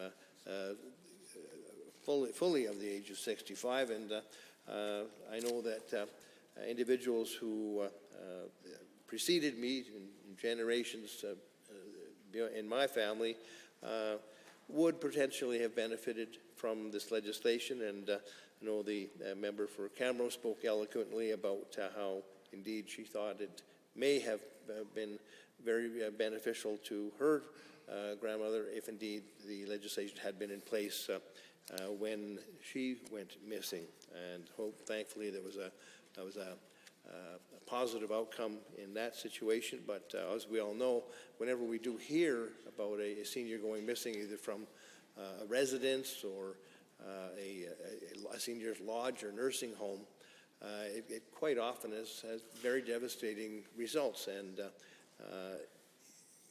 whether it's winter or summer, the person can get into difficulty very quickly, and particularly in wintertime, it may result in the death of a senior who's gone missing from their residence or a senior's accommodation. So we would have wished that this legislation had come forward a little bit earlier in the mandate of this UCP government, because of course they've had plenty of time to do it, and it may have indeed been a reflection of the lack of prioritization of seniors' issues on their legislative agenda. One would hope not, but I know that we've not seen a lot of rapid action in terms of supporting seniors during this mandate. In fact, we've seen cuts to senior services, and this seems to be one other sort of dereliction of duty towards seniors, the sort of dragging their feet and getting this piece of legislation before the House in its current form. The delay, I think, could have been avoided, and seniors deserve to have it here before the House earlier. So we will certainly support the legislation. I do have some questions about it, Madam Speaker. Of course, we all know when an Amber Alert is called, it gets your attention very quickly. It's broadcast widely on cell phones, on television, radios, and multi-platforms of social media. And people are very much aware that there's an Amber Alert has been called, and I'm not certain if indeed it's absolutely clear how much the addition of a silver alert will, let's say, be diluted in comparison to an amber alert. The hope is, of course, that a silver alert won't be sort of a second class of alert, because life is in danger whether it's an amber alert or a silver alert, and the creation of a new level of alert to warn the public and engage the public and seek the public's assistance in helping to locate the missing person, in this case an individual over the age of 55 who may have some cognitive difficulties. It may result in a less intense effort to find that individual. We're hoping that's not the case, but we want to make sure that in the communications of this silver alert, the public receives the same sense of urgency that they do when an amber alert is broadcast.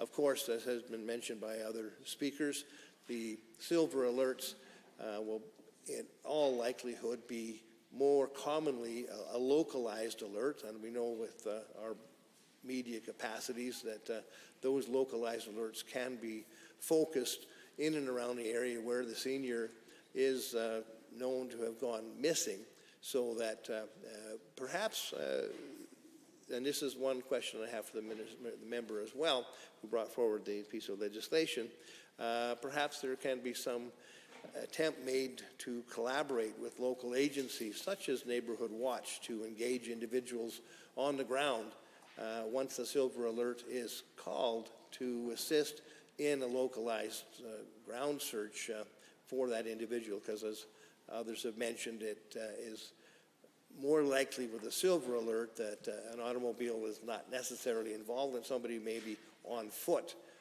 and having gone missing from their home.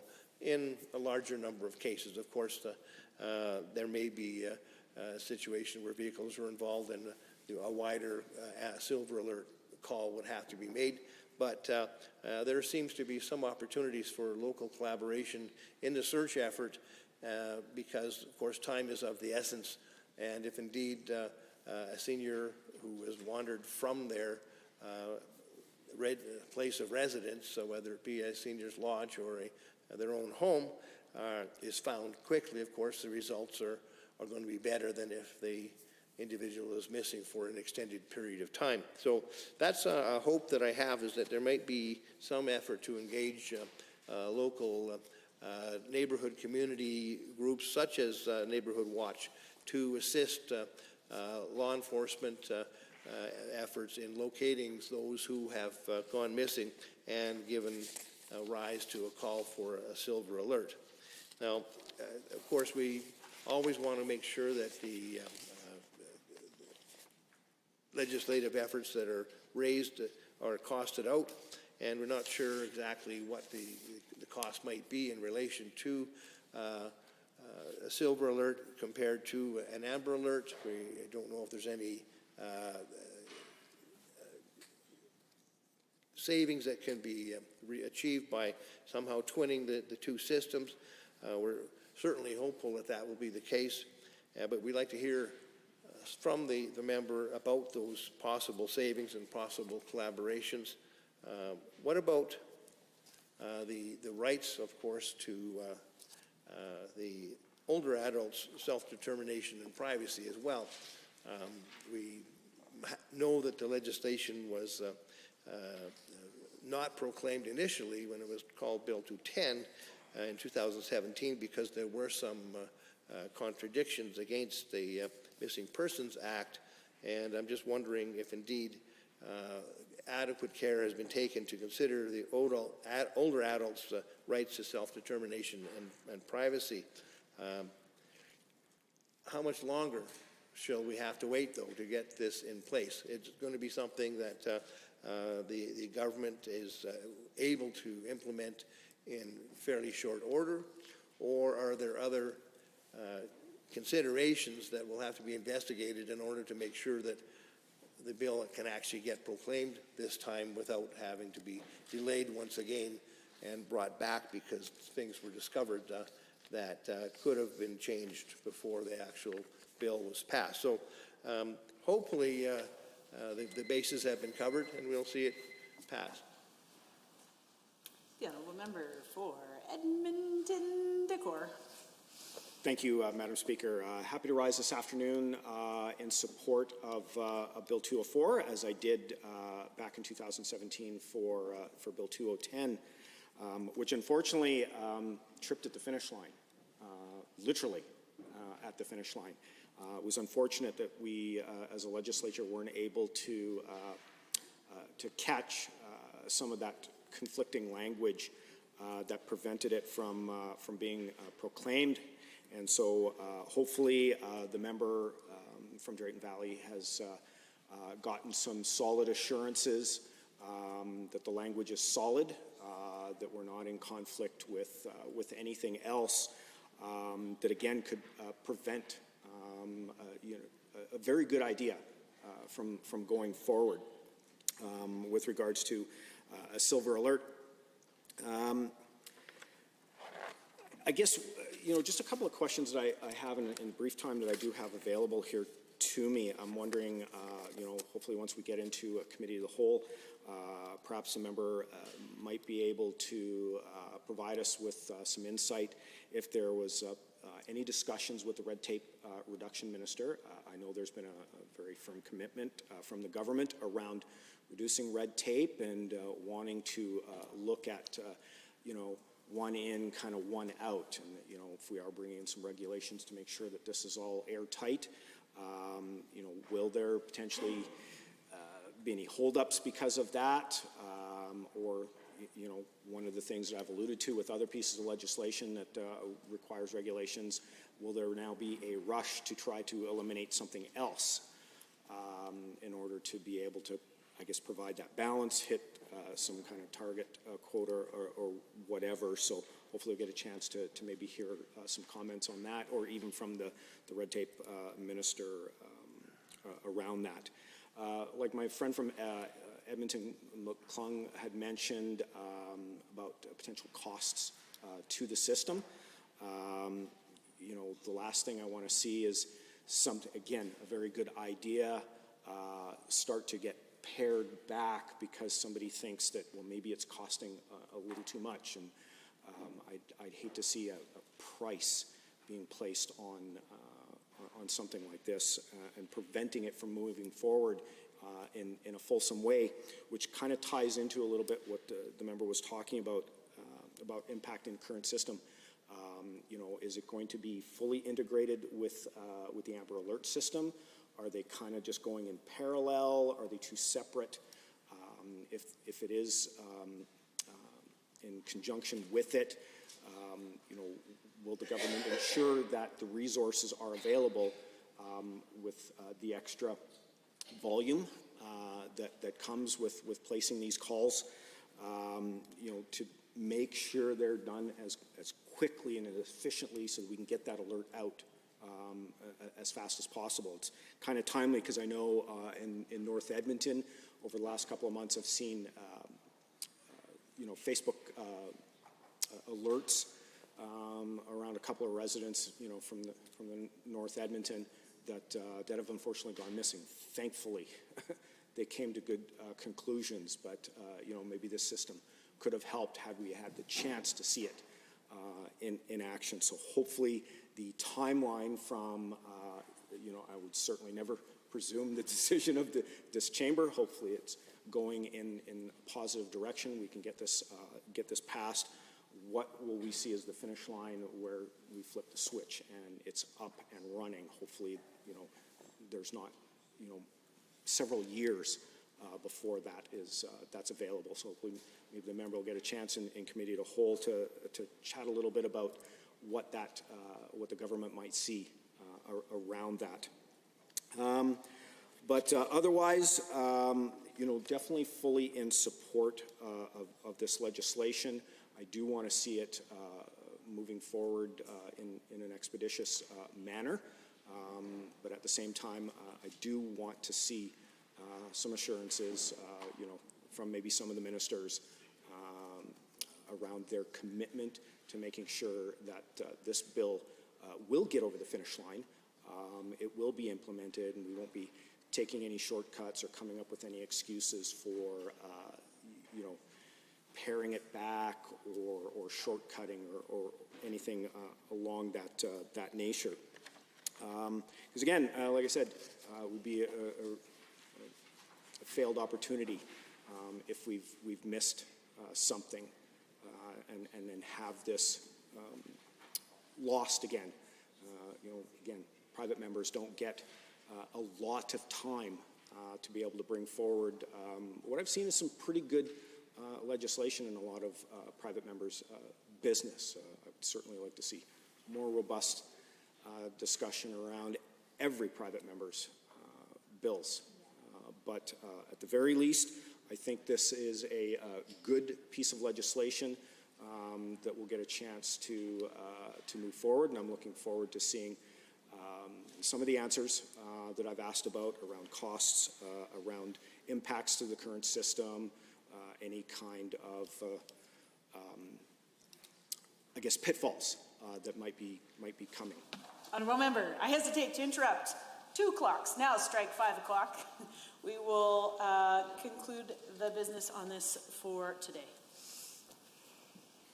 Under motions other than government motions, motion other than government motion 503, Honourable Mrs. Sigurdsson. The Honourable Member of Edmonton Riverview. Well, thank you very much, Madam Speaker. It's my pleasure to rise and join debate on motion 503. The motion says it's about seniors' affordability and seniors' advocate. And it indicates, be it resolved that the Legislative Assembly urge the government to consider taking immediate action to reduce costs to seniors related to medical benefits, long-term care, continuing care, home care, assisted living, driver's license, medical exams, and other basic essentials that have increased dramatically since 2019. And to create an independent office of the Seniors Advocate, the mandate of which would include helping seniors navigate provincial public services, providing policy and affordability recommendations related to the seniors to the government, and conducting reviews on providers of services to seniors to ensure seniors' needs are met. So this motion is, I think, even the previous motion, the previous bill, actually, the Silver Alert bill, I think when I was speaking, I touched on some of really some egregious things that have happened under the UCP watch, and just more and more burden put on seniors. And this bill, this motion actually goes some direction in supporting seniors. And we know that seniors created, built this province, and they deserve to age in dignity in our province of Alberta. There's 700,000 seniors in our province, and as I said before, it's the largest growing demographic in our population. But sadly, it seems to be not a very important group of people to the UCP government. And as the latter part of this motion indicates, we're asking for a seniors advocate to be created. And that's because one of the very first things the UCP did when they came into government was to terminate the seniors advocate office and fire Dr. Shri Kwansi, who was the seniors advocate, and really supports for seniors in terms of that kind of advocacy disappeared. And despite in this chamber, in estimates, in other public opportunities, having asked the minister at the time about this position, about the seniors advocate, and who is going to be supporting seniors in this regard, she continually always assured me that there was still a seniors advocate. It was just housed within the health advocate's office. Yet, when I would ask at estimates, a point of order would be called on me because I wasn't supposed to ask about the seniors advocate. And so when I spoke about it in health estimates, they said, well, we don't, there's nothing about the seniors advocate. you have to ask the seniors minister. So clearly there was some misinformation shared by the minister. And we know that, certainly there's other aspects of the health advocate. There's the mental health advocate, which is also housed there, and there's the patient advocate. Those are clear and they're designated within the health ministry. Nothing about the seniors advocate. And we know certainly seniors do have concerns about the health system and they do need help navigating it. And the health advocate is expected to support them with that. But that was only one, not even a third of the focus and the needs of Alberta seniors. Certainly from the annual reports from Dr. Kwanzi, we knew that financial issues and social services were the other, more than 2/3. And, obviously nothing is being done to support seniors regarding that. And that's, that certainly disturbs me, especially because it was suggested that indeed there would be those supports in place, but they weren't. So again, that was misinformation shared. And, we've just been through a global pandemic, and we had, according to Ryerson Institute, we had the largest number of outbreaks in our continuing care system of any province in Canada. Just about 1,300 seniors died in continuing care. And if this isn't a time for an advocate to speak out, to support seniors regarding the issues in our continuing care system, I don't know what time is. Obviously, many seniors suffered greatly during that time. Many seniors lost their lives, and there was no one to speak up for them. And if the health advocate was indeed the champion for seniors, I'm surprised that she didn't speak up. But that's the interesting thing about the health advocate, is the health advocate was appointed. It wasn't an open competition at all. It was appointed by the health minister, who actually interfered with the process to, have a legitimate candidate, through a competitive process come forward. And Janice Harrington was appointed to that position, and she was the previous, executive director of the Conservative Party. So it was a completely partisan appointment, so certainly she wasn't going to speak up in support of seniors, support of people who had experienced difficulties in the health system, hold the ministers to account for some of the very egregious things that went on during the pandemic or other times during the mandate of this government. And so you can see how the UCP have just set this up so that really seniors aren't important to them. And they are not looking after their best interests. And that's why an independent advocate, an office that's independent, would absolutely support some rigor and some oversight and some challenge. And I think that we know that those checks and balances are part of a good democracy. And it's very sad that the UCP would choose to terminate that entire office and take away that voice, because certainly I met often with Dr. Cherie Kwanzi, who was a professor at the University of Alberta, and when we hired her, she had 30 years of research focused on seniors and had done extraordinary work, and certainly is very well regarded in the seniors field. So you can just see the difference, the clear difference in sort of the neglect, lack of care, cavalierness, perhaps even arrogance, Mr. Speaker, that I would say, of the UCP government in, how they treat seniors and how little regard they have for their, the candidate that would be in that role. And so I don't know. I know many Albertans that I've spoken to are quite disturbed by that and want an independent office of the advocate. And when the NDP, if the NDP is elected in this spring election, we have committed to creating an independent office of the seniors advocate. And you can rest assured that we will have a very well-qualified candidate in that position. It won't be a partisan person like the UCP have chosen. But besides that, this motion also talks about other ways that the UCP have forgotten seniors and put more burden on them in terms of costs. We know that continuing care and medical benefits have all gone up for seniors under the UCP government. $44.6 million for new annual costs for continuing care under their watch. Recent budget is increasing accommodation rates in June by 2.3%, and it's interesting because it's June, and when's the election? The election's at the end of May, so it feels a little, a little bit of deception on the part of the UCP government that they do this immediately after the election. So certainly I'll be speaking about this, and we'll continue to speak in this House about that so that Albertans will know that this is a clear plan, and it is in this most recent budget.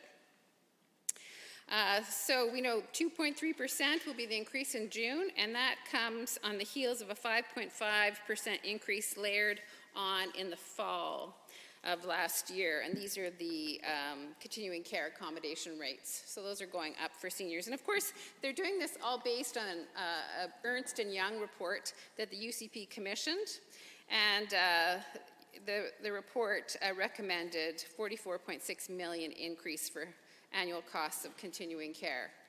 They also recommended for home care an increase of $35.9 million. So the UCP are making, not making this hidden, but this report that they have commissioned has encouraged them to increase all the costs to seniors who often are on low fixed income and don't have, a lot of resources to be able to access. So it is certainly a concern on this side of the House. We also know that seniors in continuing care will be paying increased fees for medication, and that's another burden, because a lot of times when we age, we certainly are taking more medication, and seniors often take more than one type of medication. Another increase by the UCP is the driver's license medical exams. So this used to be all covered by the government, but at 75, it's mandatory. You must have a medical exam in order to be a driver in our province. And then you must also have that same medical exam when you're 80, and then every 2 years after that. This used to be covered, but it's no longer covered. Other members wishing to speak to the motion. I see the honourable member for Calgary-Beddington. Thank you, Mr. Speaker. It's a pleasure, and thank you for the opportunity to talk about the private members' motions of 503. And thank you to the members across the chambers for your passions and the delegations to Alberta's seniors. And an improving life for Albertans is the shared goal for all the members of the legislatures, and regardless of the political stripe. And then we must make sure that we do not mistaking duplications of a service for the expansions of a service, and not when every tax dollar must serve Albertans. Alberta's government recently appointed Kathleen Douglas as a new health and mental health advocate. The advocate will help guide Albertans through the appropriate channels to resolve the issues and provide the information and education, and so that they become an advocate for their own health journey and for those that they care for. Seniors are a growing segment of the populations in Alberta. That's mentioned many times in the legislature. And quite often that in need of the advocate's service. It's true. Aging Albertans are also more likely to access the healthcare system in general. So one could say the new advocates is already in place as a resource and help them. Mr. Speakers, please allow me highlight all of the work Alberta's government is doing to help those who make up 15% of those who use the healthcare system in 2021 and 2022. Alberta government provides the service that meet the needs, both on a daily basis and where their needs are more passing. Many people accessing the system have a unique and it compacts needs and it requires more hands-on approach. That's why the Offices of Alberta Health and the Mental Health Advocates is there to assist all Albertans, especially seniors with any concern and how to navigate a system that can be daunting and confusing to some. When I was as a former minister of housing, and I wait for a year before I terminate I switch to combine two offices and senior advocates and health advocates together. So I just want to make it clear that cutting and termination is incorrect. So when in effect, then with this office, health and the seniors advocates office combined, and the staff from the seniors and housing brought to the new office and covered to make sure that the senior issue will be appropriately managed. And so the current mental health advocates is already doing the work of the seniors advocates. And I do, regularly, and my staff then checking to the health ministry and ask how things going. And most of the time, the seniors have an issue inquiry. They are health related. So we actually provide a service and one stop for the senior. Instead, they go to seniors advocates and then they refer to a different ministry. So this government focus on the efficiency and serve our seniors appropriately.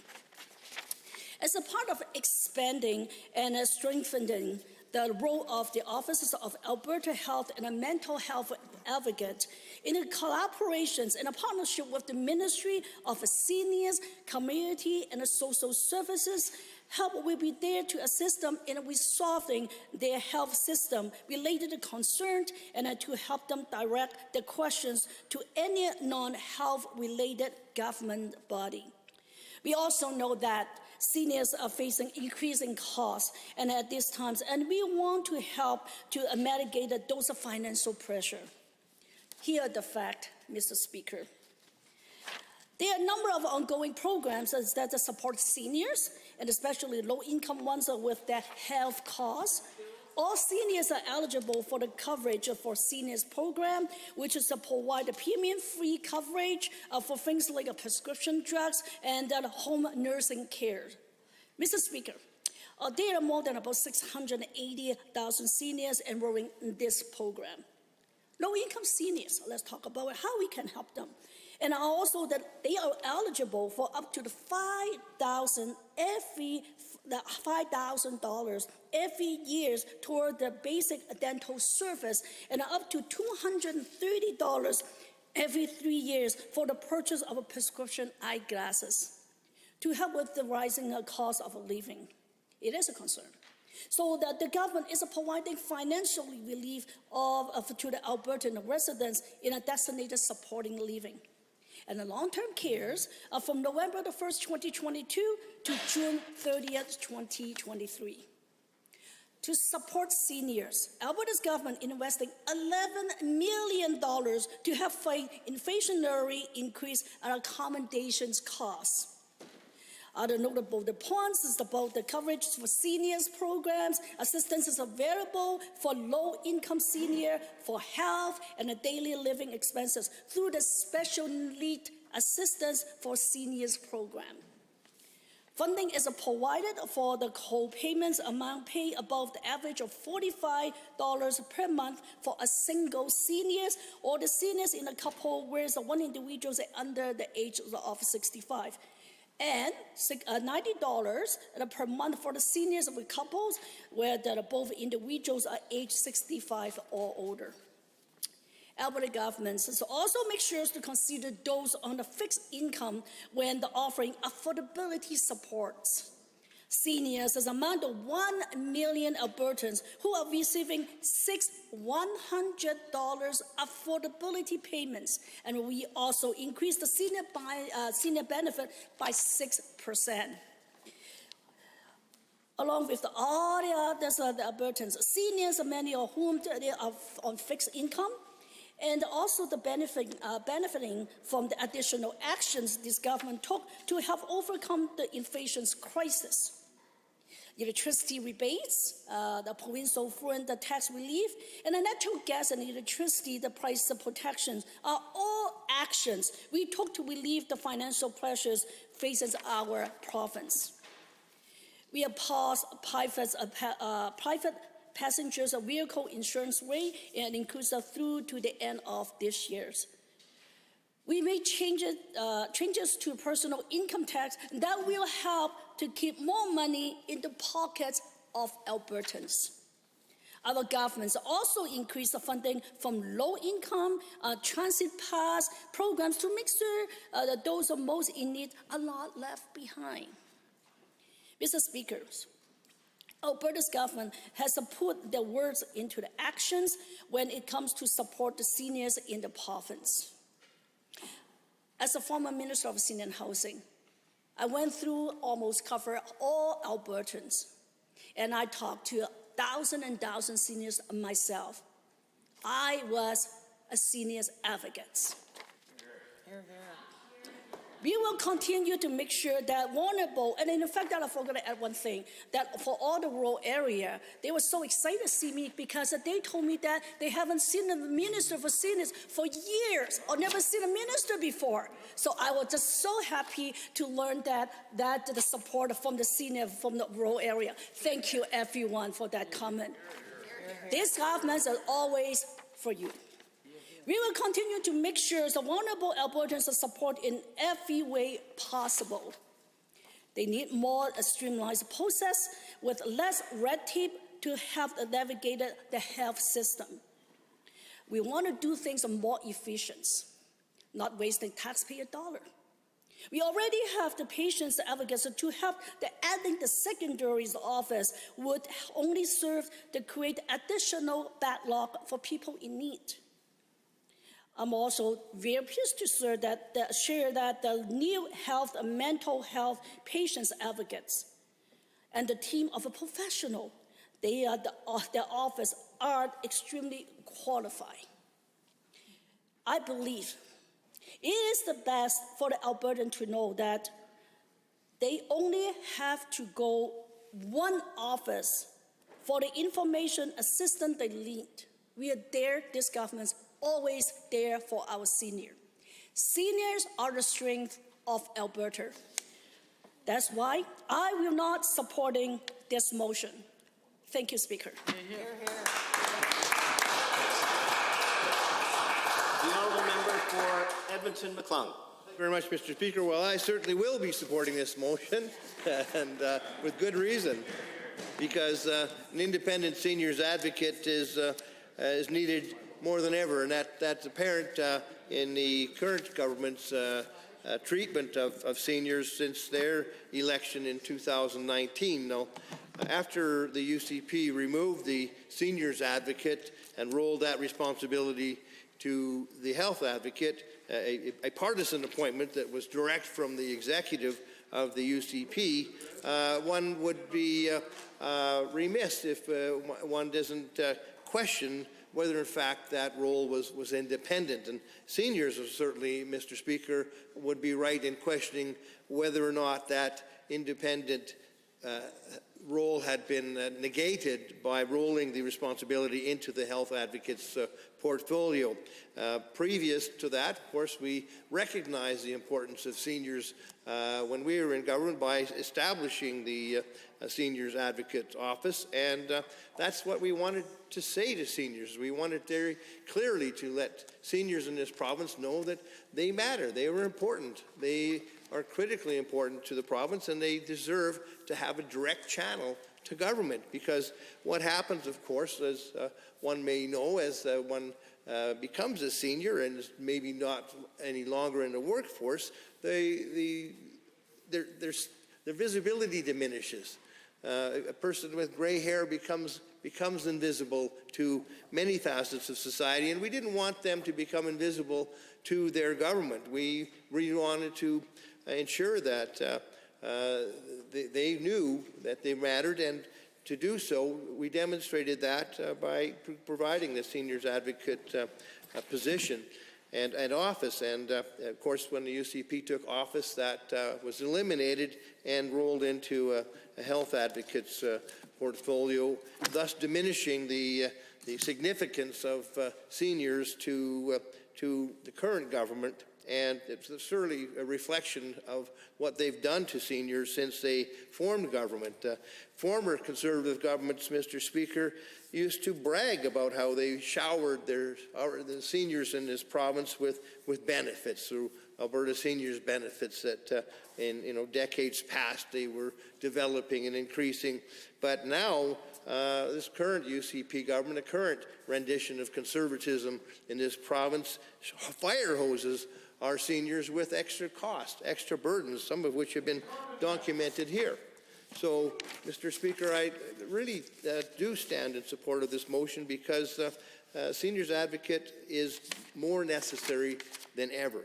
And this motion urges the government to do what it failed to do, or to undo what it did, to actually create, once again, an Office of the Seniors Advocate. And the mandate, of course, would help seniors navigate provincial public services.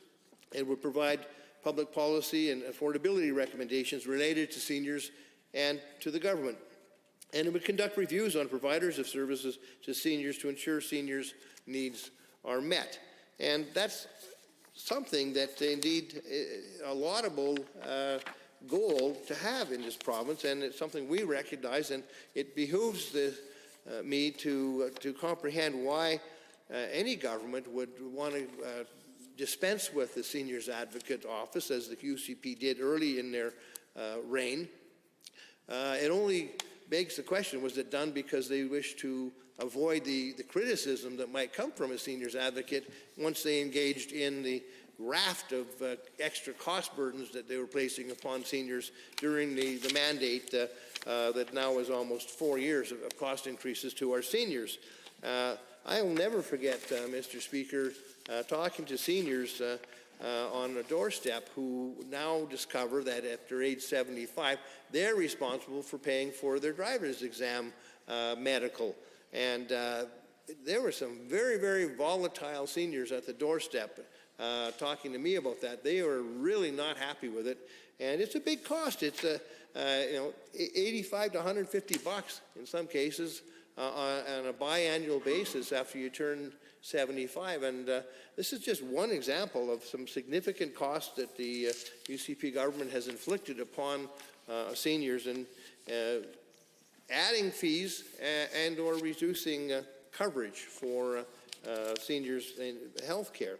The new fees for home care alone are burdens not only to seniors but to their families, because, Mr. Speaker, quite often, of course, the senior's income is insufficient to cover the cost of home care. And there was a $35.9 million increase in new costs to seniors as a result of this UCP government's policy, though that's evidenced by the Ernst & Young report on Alberta Health Services, which included recommendations to add costs on seniors in continuing care. $35.9 million in new costs onto seniors. And yet the government has seen fit to find ways of shoveling billions, like $20 billion, over to oil companies to clean up wells that they're already responsible for cleaning themselves. But no, seniors got to fork out another $35.9 million to pay for their own lodging. And of course that means that their siblings, their younger family members, are probably going to be the ones carrying the can, because that seniors doesn't have the adequate income to cover some of those extra costs. So, Mr. Speaker, the evidence is in, and this is very, very clear. This government has no desire to court the favor of seniors in Alberta. In fact, they've given up on seniors. They have dispensed with that voting bloc and have taken them for granted. And they do so at their own peril, because I know not only when I'm at the doors talking about the driver's medical, and this isn't something I'd have to bring up. believe me, that's brought up spontaneously by seniors who have just suffered the driver's medical. You run into one at the door who has had an anniversary date and has had to go and get the driver's medical, and they've had to fork out $85 to $150 for it. $85 to $150. They don't have extra right now. They let you know about it, and that's just one example, Mr. Speaker. The changes to the medical exams are certainly a sore point with seniors, and the government doesn't seem to be listening. The Seniors Advocate program that the government has shifted over into the Health Advocate portfolio is something that seniors are going to sorely miss, Mr. Speaker. The role of the Seniors Advocate is something that granted the respect due to our seniors because it recognized them as fully participants in our society. And without that recognition, by rolling it into the Health Advocates portfolio, the government's gone backwards and is disrespecting our Alberta seniors by saying, you don't matter. You're something that is a secondary category to us. We expect you to vote for us. We think you're going to do it regardless, but we're going to keep hacking away at your bank account by making sure we add costs onto seniors that otherwise would have been covered by the government. The role of the advocate is to help navigate casework, and we've all seen this, Mr. Speaker, where you get seniors calling into our MLA constituency offices absolutely confounded with government programs and services, forms and applications. And believe me, Mr. Speaker, it's not just because they're seniors. Seniors are from every walk of life, and they are complex forms, and they're reflective of many other departments, not only those programs which affect seniors, but seniors in particular should not be denied or not be unable to access programs and services they are deserving of, those which still remain available to them, not cut by the UCP, because they have difficulty with the complexity of the application process. So that's we see every week in our offices, and indeed the programs and services that seniors are able to access should be something they get without having to go to a family lawyer to understand the process. The Seniors Advocate is there, or would have been there under our government, no longer there because of the UCP taking it away, but that's one of the big roles of the Seniors Advocate, not necessarily to bang on the counter demanding better services, just to make sure seniors can advocate and navigate to get the services they already have. Thank you, Honourable Member. I see the Honourable Member for Calgary Buffalo has risen. I'd like, with your approval, to move 1-minute bells. All right.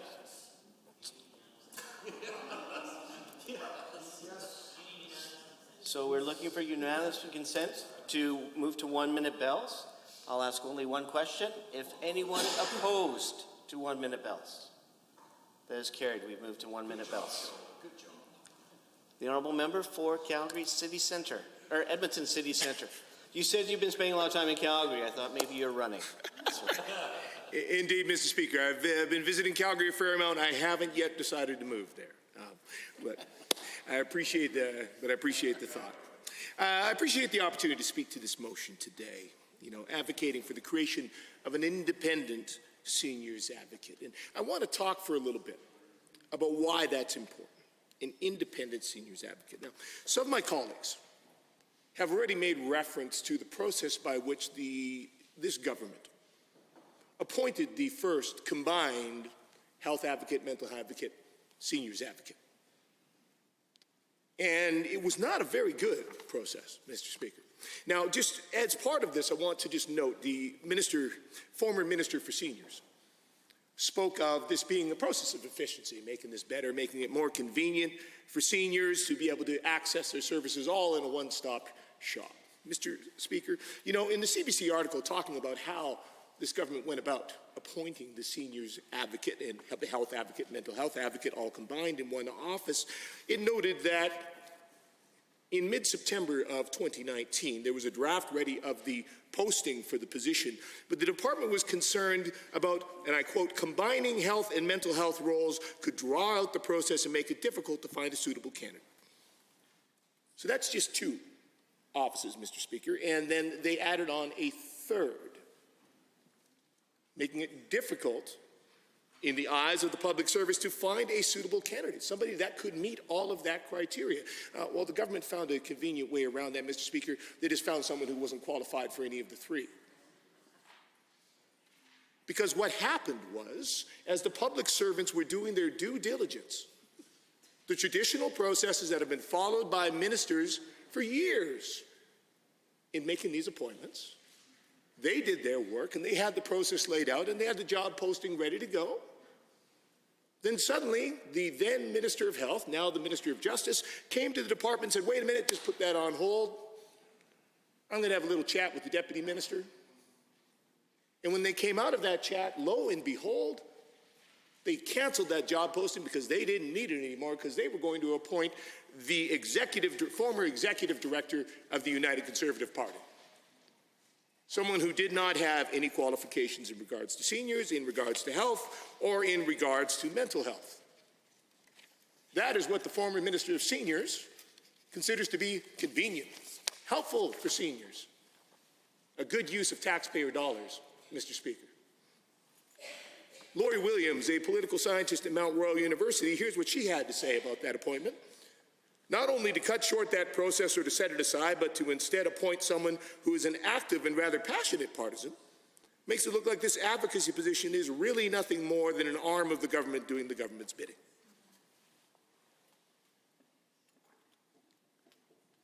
So, Mr. Speaker, I find it difficult to take the former Minister of Seniors and indeed any of these government members at their word when they say this was about doing something better for seniors. When this process, and let's be clear, Mr. Speaker, we have seen this government repeat this sort of thing over and over again, speaking of the Minister of Seniors, former Minister of Seniors, referring to good use of taxpayer dollars, certainly the embarrassment of a war room that spent millions of dollars a year, that was not a good use of taxpayer dollars, but also had a partisan appointment at its head, former candidate for the United Conservative Party. Or some of the Premier's recent appointments, the COVID-19 review, her former mentor, supporter, Mr. Preston Manning, getting a cool $250 million a year, $250,000, pardon me, $250,000, sorry, my apologies. For a moment there, I was thinking back to, discussion of the carbon tax in the 2019 campaign. So $250,000 for the former supporter, for a supporter and former mentor, or current mentor of the Premier. So really, we don't have a government, Mr. Speaker, that is concerned really about taxpayer dollars. They're more than happy to make use of them in all kinds of ways that are politically convenient and beneficial for them. So really, this is why, to return to what I was saying about the importance of an independent seniors advocate, Mr. Speaker.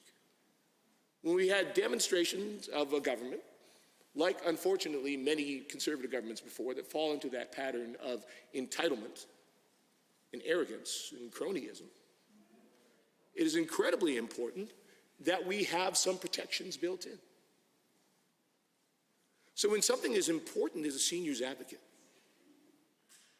setting that up as an independent office that would be required then to go through the proper procedure of going before a legislative committee and going through due diligence of a proper job posting and process of hiring, and then be brought before this House for a vote, removes the sort of situation that we have had under this government. Now, of course, that former advocate is no longer in that role, and there has been a newer appointment, and indeed I would note that that newer appointment, this government does seem to have learned a lesson. They did appoint somebody that does actually seem to have some of that expertise, and to the best of my knowledge has not formally even been a member of the United Conservative Party, let alone the executive director. But that said, this is an important role. I believe it is one that goes beyond simply being done off the side of a desk by someone who is wearing three hats. You know, the former Minister of Seniors, MLA for Calgary-Bennington, talked about and seemed to want to brag about everything this government has done for affordability for seniors. I can tell you, Mr. Speaker, I represent a number of seniors here in Edmonton City Centre, and there's a number of them that wrote to me about the fact that they are cut out of this government's utility rebate program because they happen to live in an apartment or a condominium in a building where those utilities are handled jointly as opposed to individual billing. And this government has never addressed that issue. So those are many seniors, some of whom are indeed lower income, who do not get part of that utility rebate because this government couldn't be bothered to do the work and find a way. The MLA for Calgary-Bennington talked about, wow, you know, hey, we're giving seniors more money back because we re-indexed income tax. Mr. Speaker, that member voted in favor of de-indexing income tax and raising income tax for seniors for multiple years in the midst of a pandemic. So this government can try to applaud itself on one hand, but the fact is this government, as my colleagues have noted, raised costs for seniors over the last few years. Certainly had seniors reach out to my office when they pushed a number of those seniors' dependents and partners off the seniors' drug benefit program. Again, raising costs for those seniors. I had seniors reach out to me with real concerns when this government moved to make changes to the insulin pump therapy program, which would have forced some of those seniors potentially to have to pay out of pocket for a technology that's incredibly important for them in maintaining their health, particularly in their later years. So, Mr. Speaker, there is no high horse for this government to climb on. What we have here from the MLA from Edmonton Riverview is, I think, an important step forward. Not only giving seniors back their own separate advocate, and I can tell you, Mr. Speaker, many, many seniors in my constituency have written to me calling for just that. They want their advocate back. They want to have that lone voice that is there for them, much as we have a disability advocate. And let's be clear, Mr. Speaker, probably many people who write in with concerns to the disability advocate are also talking about health care, but that doesn't mean that we tell them to go and talk to the health advocate. Seniors want to have representation in their voice. So not only is it important to bring that voice back, but to do it in a way where that advocate is empowered to act independently, to look into serious issues that come up, that affect seniors, and indeed is protected from the kinds of partisanship we saw from the government in their early appointment for the advocate in this position. So I will be happy, Mr. Speaker, to vote in support of this motion. I will be happy, Mr. Speaker, should we have the opportunity to form government, to vote in favor of the legislation that will, in fact, take this step and form a new independent office of a seniors advocate. Thank you, Mr. Speaker. Motions other than government motions. Is there anyone, the honourable member for Edmonton Decor? Thank you, Mr. Speaker. Appreciate the opportunity this afternoon to provide some comments around motion 502, a motion that I am very happy to also support. And I appreciate the member from Edmonton City Centre bringing us down a little bit of history of why this motion has now come forward and how we have an advocate for seniors that the voice has been watered down. And the reason I say that, it kind of reminds me back in the days when I used to work for Lucerne Ice Cream. The plant was situated in between two of the McDonald's consolidated warehouses. And the decision, of course, was made that, long before I was ever there, to bargain at the same time because of the location. Now, having participated in a couple of different negotiating sessions, one of the things I noticed during that time, and do I think anybody was doing it on purpose? No. It was just simply a reality. When you had all these warehouses and all these employees and the ice cream plant with 30 it was very, very difficult to get our points of what we needed to see changed or added or deleted from a contract based on everything else that was going along. And I lost count of the number of times that I would tell the negotiator from the other side, you know, that's great language, that's going to work in the warehouse where they're picking orders, but I don't pick orders at ice cream. I palletize it, and then we put it onto a truck. End of story. And I'd eventually have the negotiator from the other, from the company saying, "Oh yeah, I guess you're right. Maybe we need to do something different for you guys." You think? And so the whole purpose of bringing forward the seniors advocate was to provide that voice for seniors, specifically for seniors' issues. I get it. Health issues affect seniors. I get it. But there's so many other things. You know, like my friend from Edmonton Centre who, has had a lot of contact with seniors because of some of the organizations that I have in Decor. I have a significant interaction with seniors in North Edmonton, not just in my own riding of Edmonton Decor, but from others across North Edmonton. And I did not hear one senior tell me over the course of my years, we need to come up with a way to water down voices for seniors. If anything, it's been the opposite. We need a stronger voice for seniors. We need a clearer voice for seniors. And like my friend from Edmonton Centre said, now we've got somebody who's wearing 3 hats. And that is simply getting watered down. And I'm not going to reiterate the whole point that he made around the partisanship appointment. It also kind of reminds me of, Sobeys coming in and taking over Canada Safeway. He never did like the Safeway brand. They were always competing. And surprise, surprise, that over the course of the time, I've seen the Safeway stores disappearing or becoming Freshcos. They're trying to get rid. So, how do you go about? Well, you simply water down the whole situation. And that's what we have. Hence why we're here with Motion 502, to try to bring the voices of seniors, the ones that built the province. We're all benefiting from that. Every single person in this house. And bringing those voices to the forefront because they just, not only do they deserve it, they have earned it. And we have done them a disservice back in 2019 by removing that specific voice and rolling it in with the health advocate and then adding another thing. And as my friend from Edmonton Centre said, made it almost impossible to find somebody with all those qualifications. Or perhaps that was actually the intention.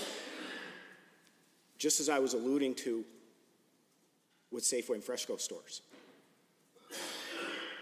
You create a situation so that you can just simply say, well, this whole process isn't working. We can't possibly find anybody. We'll just appoint someone. Now all of a sudden we have an opportunity to start making partisan appointments in a position that should not be. It should be a standalone office that reports to the people of Alberta. Presents a report, just like we have with other offices. And I get it, all the red tape reduction and everything like that. But at what point do you start making reductions to the disadvantage of people? And that's exactly what occurred in 2019. trying to be more efficient. Oh, a one-stop shop. It's done a disservice to our seniors. You know, I must admit, Mr. Speaker, I was a little frustrated listening to the former Minister of Seniors patting herself on the back and the government on the back for all the work that they've done for seniors. So if everything has been so rosy, why, when I'm talking with seniors or they're coming to my office, they're showing me how their lives have gotten more difficult? Their insurance costs have gone up. Their property taxes have gone up. Their utilities have gone up, making life more difficult, but now they're on a fixed income at the same time. And as was mentioned earlier, you know, making changes so that going to get an exam for the driver's license, you know, that's one of the biggest things I hear. And, you know, I'm so grateful, you know, we've gotten to a place, people are living longer, they're able to stay at home longer, be independent. But having a vehicle, that is really, really true independence. Especially, I've heard a lot of stories, it breaks my heart, when unfortunately a doctor has to tell someone, you know, it's no longer safe for you to drive. It's absolutely heartbreaking. But here we are telling people who aren't in that situation, well, you have to pay for that. But you've raised their costs so much that now $85 or $150 is now becoming a barrier. And a seniors advocate would have told you that very clearly. And I'm happy to see the Minister of Red Tape get up and participate in this discussion rather than just chirping on the other side. Maybe you should start advocating for your seniors and stop having them pay to get their driver's license exams. So, Mr. Speaker, we need to have a seniors advocate, despite the Minister of Red Tape thinking he has all the answers and a bag of chips. I'm voting in favor of motion 502. The seniors of Edmonton Decore deserve it. The seniors of North Edmonton deserve it. And I'm going to bet dollars to donuts that the seniors in Alberta deserve it. And if not, well, then maybe there'll be a change then on May 29th.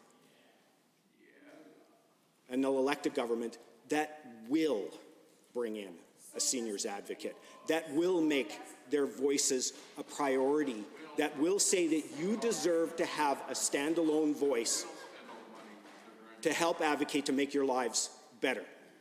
And I certainly look forward to the rest of the debate. Honourable members, motions other than government motions. 503. The honourable member for Edmonton Highlands Norwood has approximately 3 minutes. Oh my goodness. Okay, well I better pack a lot into that 3 minutes. And you know, I did pause there for a minute because as everyone in this chamber is aware, there's been a whole heck of a lot of heckling from the other side, yet a lack of willingness from said members, like the Minister for Red Tape and Lac St. Anne Parkland, to name a few, to actually join debates. So as my colleague from Edmonton Decore so aptly stated, you know, it would be nice if, you know, if they are that concerned about seniors and their constituencies, that they'd stand up and speak for them. Because I can tell you, speaking of seniors in other constituencies, I was actually door knocking. I know that the members opposite love when I tell door knocking stories. I was door knocking in Red Deer just 2 weeks ago in a seniors complex, one with external entrances, not we weren't going indoors, but you know, and I was a little concerned when they said that's where we were going. I thought, okay, this will be interesting, a Red Deer seniors complex. And I can tell you it was really overwhelming,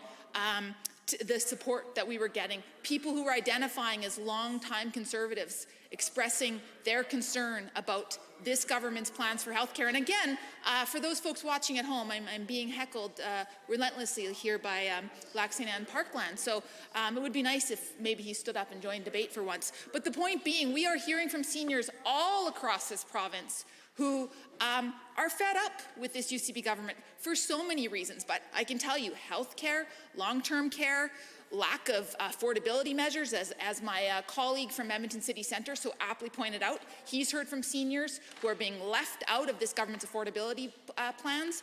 I've heard from seniors as well. I've got a number of seniors complexes in my own riding of Edmonton, Highlands, Norwood, and I'm not kidding when I say those seniors are absolutely fed up with this government. So that's why I'm so proud to support my colleague from Edmonton Riverview's motion, Seniors Affordability and Seniors Advocate.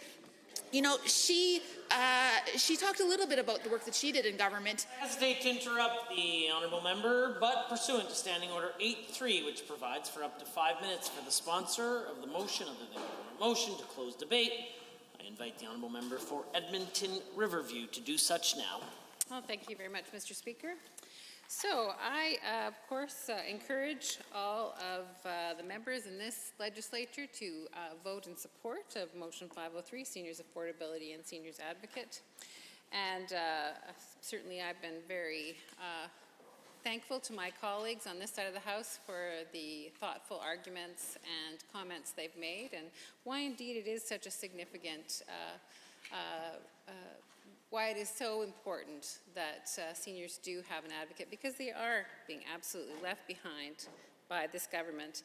And I must say, I was kind of incredulous, I think is the most polite word I can give you, from what the former Minister of Seniors and Housing shared, the member for Calgary-Beddington. She just repeated the same misinformation she has throughout, even though I demonstrated in my comments earlier that what she said was not accurate. And I also, she proclaimed very profoundly that she was the seniors advocate. And I just want to perhaps do some education here. So, Political Science 101. In a constitutional democracy, you have checks and balances. And so the fundamental elements of a constitutional democracy, it prevents the unconstrained exercise of power. So that's meant to improve decision-making and ensure that mechanisms exist for preventing or penalizing ethical behavior. It helps the public maintain confidence in the political system, and the government has a responsibility to uphold them. So checks and balances distribute power, preventing any one institution or individual from exercising undue control. So the minister proclaiming that she is the seniors advocate, of course, puts all the power in the position of one.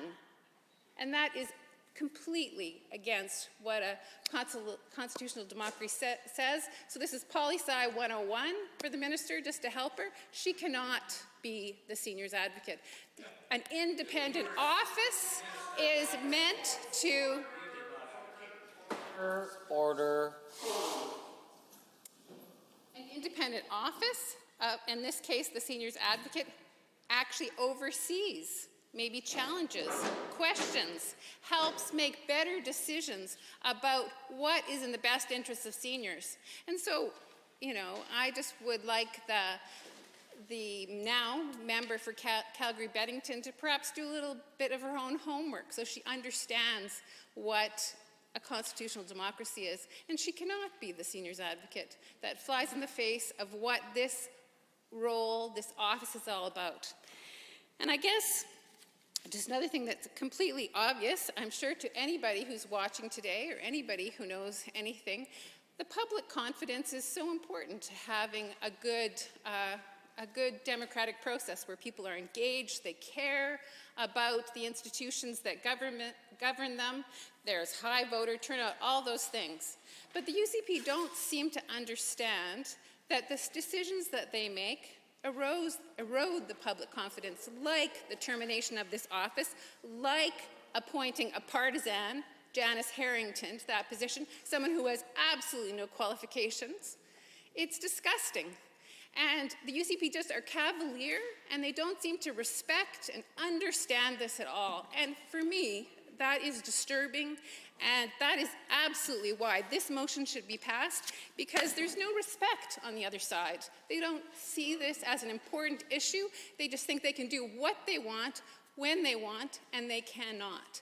So I do command all members of this House to have some level of respect for this institution and actually vote in favor of a motion that's going to strengthen our democracy, not further erode it like the UCP does each time they make bad decision after bad decision. So an independent office of the Seniors Advocate would go a long way to mitigating some of the things that UCP have done to denigrate this institution. And I'm sorry that the former minister, the member for Calgary-Beddington, is completely ignorant of this element. A point of order is called. The Honourable the Government Whip. Thank you, Mr. Speaker. Under 23 H, I, and J, this is language that is going to create disorder. It's been pretty borderline for the last few minutes. But to call another member ignorant, I think absolutely requires an apology and a retraction. I think so too. The Opposition House Leader. Mr. Speaker, and I was listening with great interest because there was obviously a lot of passion, and I don't believe that the member was calling another member ignorant, but was talking about knowledge of a specific issue. That is what I was hearing as she kept reiterating Democracy 101 and trying to make the point that a seniors advocate is critical for this province and for moving forward. But I leave it to your good judgment. Thank you, Mr. Speaker. Order. If I needed your help, I would ask for it. The Honourable Member.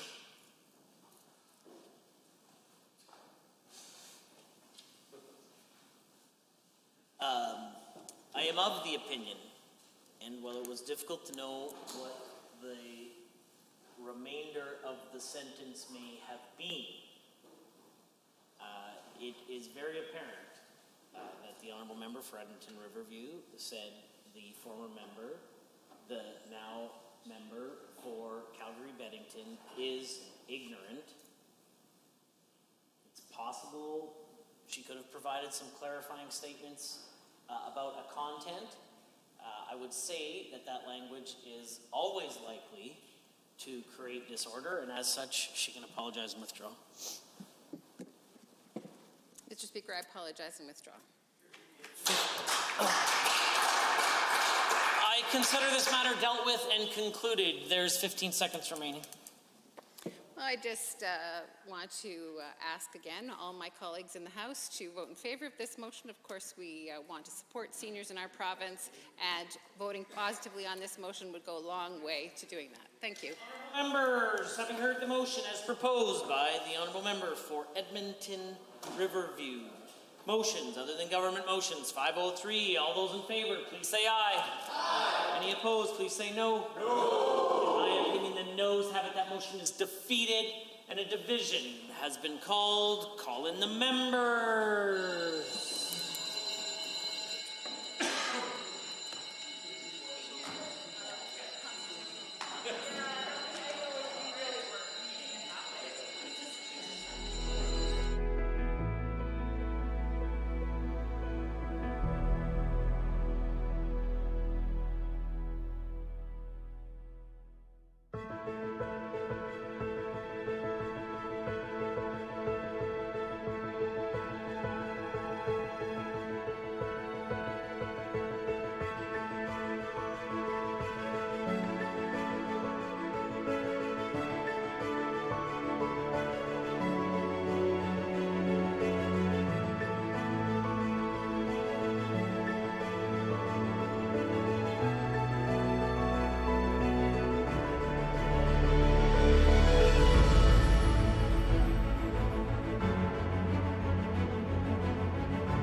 members, a division has been called on motions other than government motions. 503. All those in favor of the motion, please rise.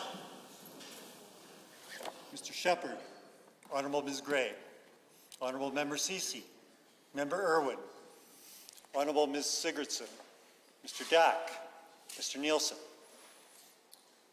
All those opposed, please rise. The Honorable Mrs. Savage, the Honorable Mr. Glubish, the Honorable Mr. Ellis, the Honorable Mr. Jean, the Honorable Mr. McIver, the Honorable Mr. Nally, the Honorable Ms. Schultz, the Honorable Mr. Jones, the Honorable Mr. Rutherford, Mr. Williams, the Honorable Mr. Amory, the Honorable Mr. Nicolaides, the Honorable Mr. Horner, Mr. Tour, Mr. Yao, the Honorable Ms. Isaac, the Honorable Ms. Pawn, Mr. Stephan, the Honorable Mr. Hunter, Mr. Singh, Ms. Lovely, Mr. Getson, Mr. Rosewell, Mr. Van Dyken, the Honorable Mr. Orr, Mr. Reed, the Honorable Mrs. Ahir, Mr. Turton, Mr. Smith. Mr. Speaker, total for the motion 7, total against 29. The motion is defeated. Honorable members, pursuant to Standing Order 4.2 and the 2023-24 main estimate schedule, the Assembly will stand adjourned until tomorrow at 1:30. Legislative policy committees will convene this evening and tomorrow morning for consideration of the main estimates. This evening, the Standing Committee on Resource Stewardship will consider the estimates of the Ministry of Municipal Affairs, the Rocky Mountain Room, and the Standing Committee on Families and Communities will consider the main estimates for the Ministry of Justice in the Grasslands Room. Tomorrow morning, the Standing Committee on Families and Communities will consider the estimates for the Ministry of Education in the Rocky Mountain Room, and the Standing Committee on Alberta's Economic Future will consider the estimates for the Ministry of Culture in the Grasslands. Honorable members, the House stands adjourned until 1:30 p.m.